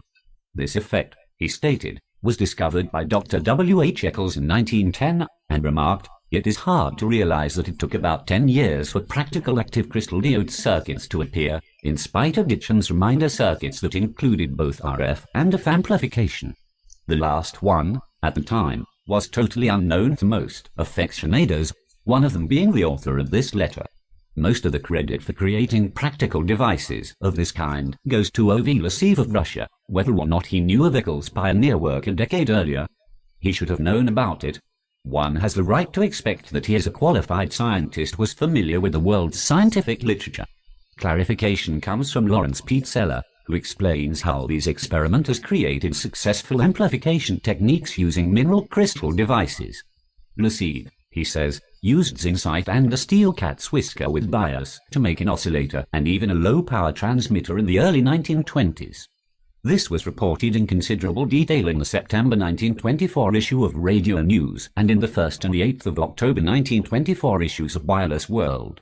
Hugo Jensbach, the editor of Radio News, named this the crystodime and predicted that crystals would someday replace valves in electronics.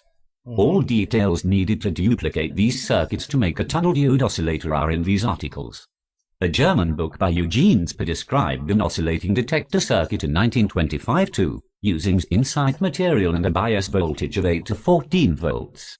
With so much information in print, it's inconceivable that the Bell Labs team were unaware of these techniques.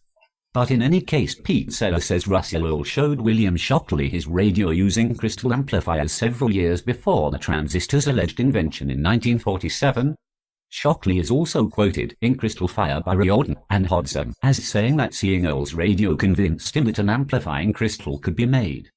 First Fett, another experimenter of this era who deserves far greater credit, is Dr. Julius Lilienfeld of Germany, who in 1926 patented the concept of a field effect transistor, FET.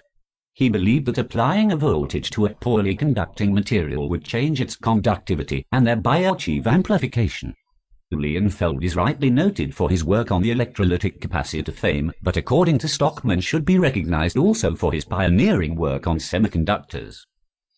Okay, so what he's pointing out there is a lot of minds, again, we're working on this idea way before 1947, so it rules out it being alien technology. And it goes on a bit here still. Let's see. More prior arts. We've got even New Zealand mentioned here. So let's, since it's got New Zealand mentioned, we'll read it out. So it's some in New Zealand. The website of Dr. Robert G. Adams states that he designed a crystal amplifier at the age of 13 years, when he lived at Hastings, New Zealand. A photograph of his setup is shown on his website along with the diagram reproduced here with acknowledgement. Connections to the two crystals made use of the then available vertical cantilever-type cat's whisker holders, providing stable connections to the central junction and input and output points. Two different methods of interconnection between the two crystals gave no apparent difference in performance. Adams stresses that it never occurred to him to pursue any patent action simply because the invention was already in the public domain. In his view, it was obviously unpatentable by anybody, Bell Labs notwithstanding. Okay. I'm not sure what diagram he had. Maybe something like this here, is it? The lost transistor. So, what's the picture of him? That's a good question.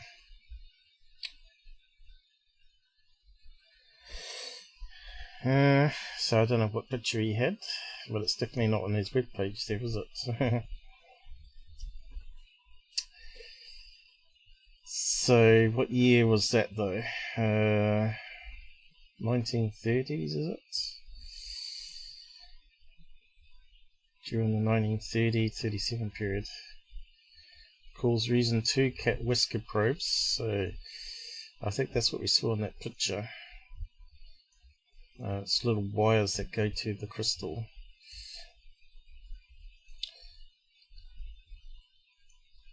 In that picture there, little probes going off the end.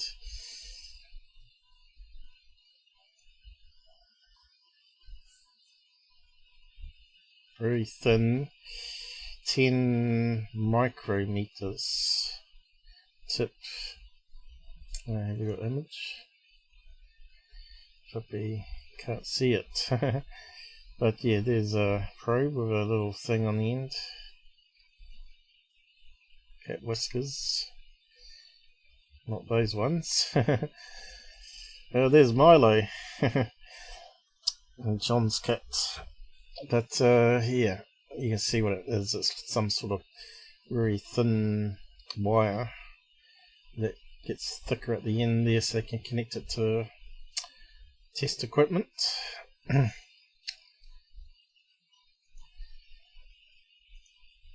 So I'll just read out that list bit here. Someone who built a similar amplifier of this kind is Canadian radio amateur Larry Kaiser, the 3LK/W3Z, who spotted a circuit for a novel crystal radio circuit that exhibited amplification, published in Jens Bach's magazine Radio during the 1932 to 1934 period. This, he recalls, used two cat's whisker probes on a lead-mounted Galena PBS detector. He says he was able to duplicate this action in the early 1950s as a young hobbyist, and whilst the degree of amplification was nothing like that of the first commercial transistors, it was at least in the order of 3 dB or a bit more. Okay. So they're saying that they got various chunky experiments working. And we've still got stuff going on here, history repeated. So we want conclusions. So there we go. We'll read out the conclusion and wrap up the live stream on that one, I guess. Looks like more next Sunday or whatever. I want to do another live stream on UFO videos and debunks. Historic conclusion: the more you study the history of invention, the fewer examples you find of entirely new devices conceived and perfected by one individual in isolation. History loves heroes and people prefer simple stories, regardless of inconvenient facts. It's perfectly clear that Bell Labs didn't invent the transistor, they reinvented it. The fact that they totally failed to acknowledge the pioneer work done by others can be explained by human nature: pride, arrogance, ignorance, or plain self-interest. It's perfectly true that the world wasn't ready for previous incarnations of a transistor, but that was no reason for denying that Lilienfeld patented the original solid-state triode oscillator/amplifier well before others claimed all the credit. But that's life. It was not the first time and doubtless not the last. So basically he's saying here that often one person makes the claim of inventing it, which was really built on other people's ideas prior. And it took one person to put it together to actually get it working practically. You could say the same with Tesla. He got the AC generator working better than anyone else did, and so that was what we got today, you know. Luckily we got these people that were experimenters and researchers doing this sort of stuff. Current stuff is people doing research in medicine, trying to cure cancer and all that. So, but there are people there trying to work out anti-gravity and making computers even faster. And of course you've got the quantum computer. So there's all sorts of things being developed now which could change our future. And of course we've got fusion power. That's also coming. Here's some pictures. He had them at the bottom of the page. But we found that one before here, of that 1930s, is it? I'm not sure what he's got on the labels here. Right, he's saying what year it was invented. 30s, 40s, and 90s, the gate. Right, that was upgraded. Started as a grid, and then it turned into a base, and then it turned into a gate. Cathode, 1930s, emitter, 1940s, source, 1990s. Anode, collector, drain. So, various progress on there. So, definitely been around since 1910 onwards. 1920s, 1930s, and here's the cat whisker going around to the crystal. A crude transistor radio. You know, you got the three legs of the transistor coming in. Definitely not alien technology. So yeah, thanks for joining us today. It was quite an interesting, different show than normal because we had Shelly come on and talk about her UFO encounter while I had a wee break and had a drink and finally had something to eat. But yeah, we'll go over some MUFON stuff next time, hopefully. Finally get to this Concorde video, which I need to go over. So I'll do that first of all next time, I think. But yeah. Just close off the credits here now. I've got to get on and do stuff. And thanks for liking and sharing, guys. It all helps.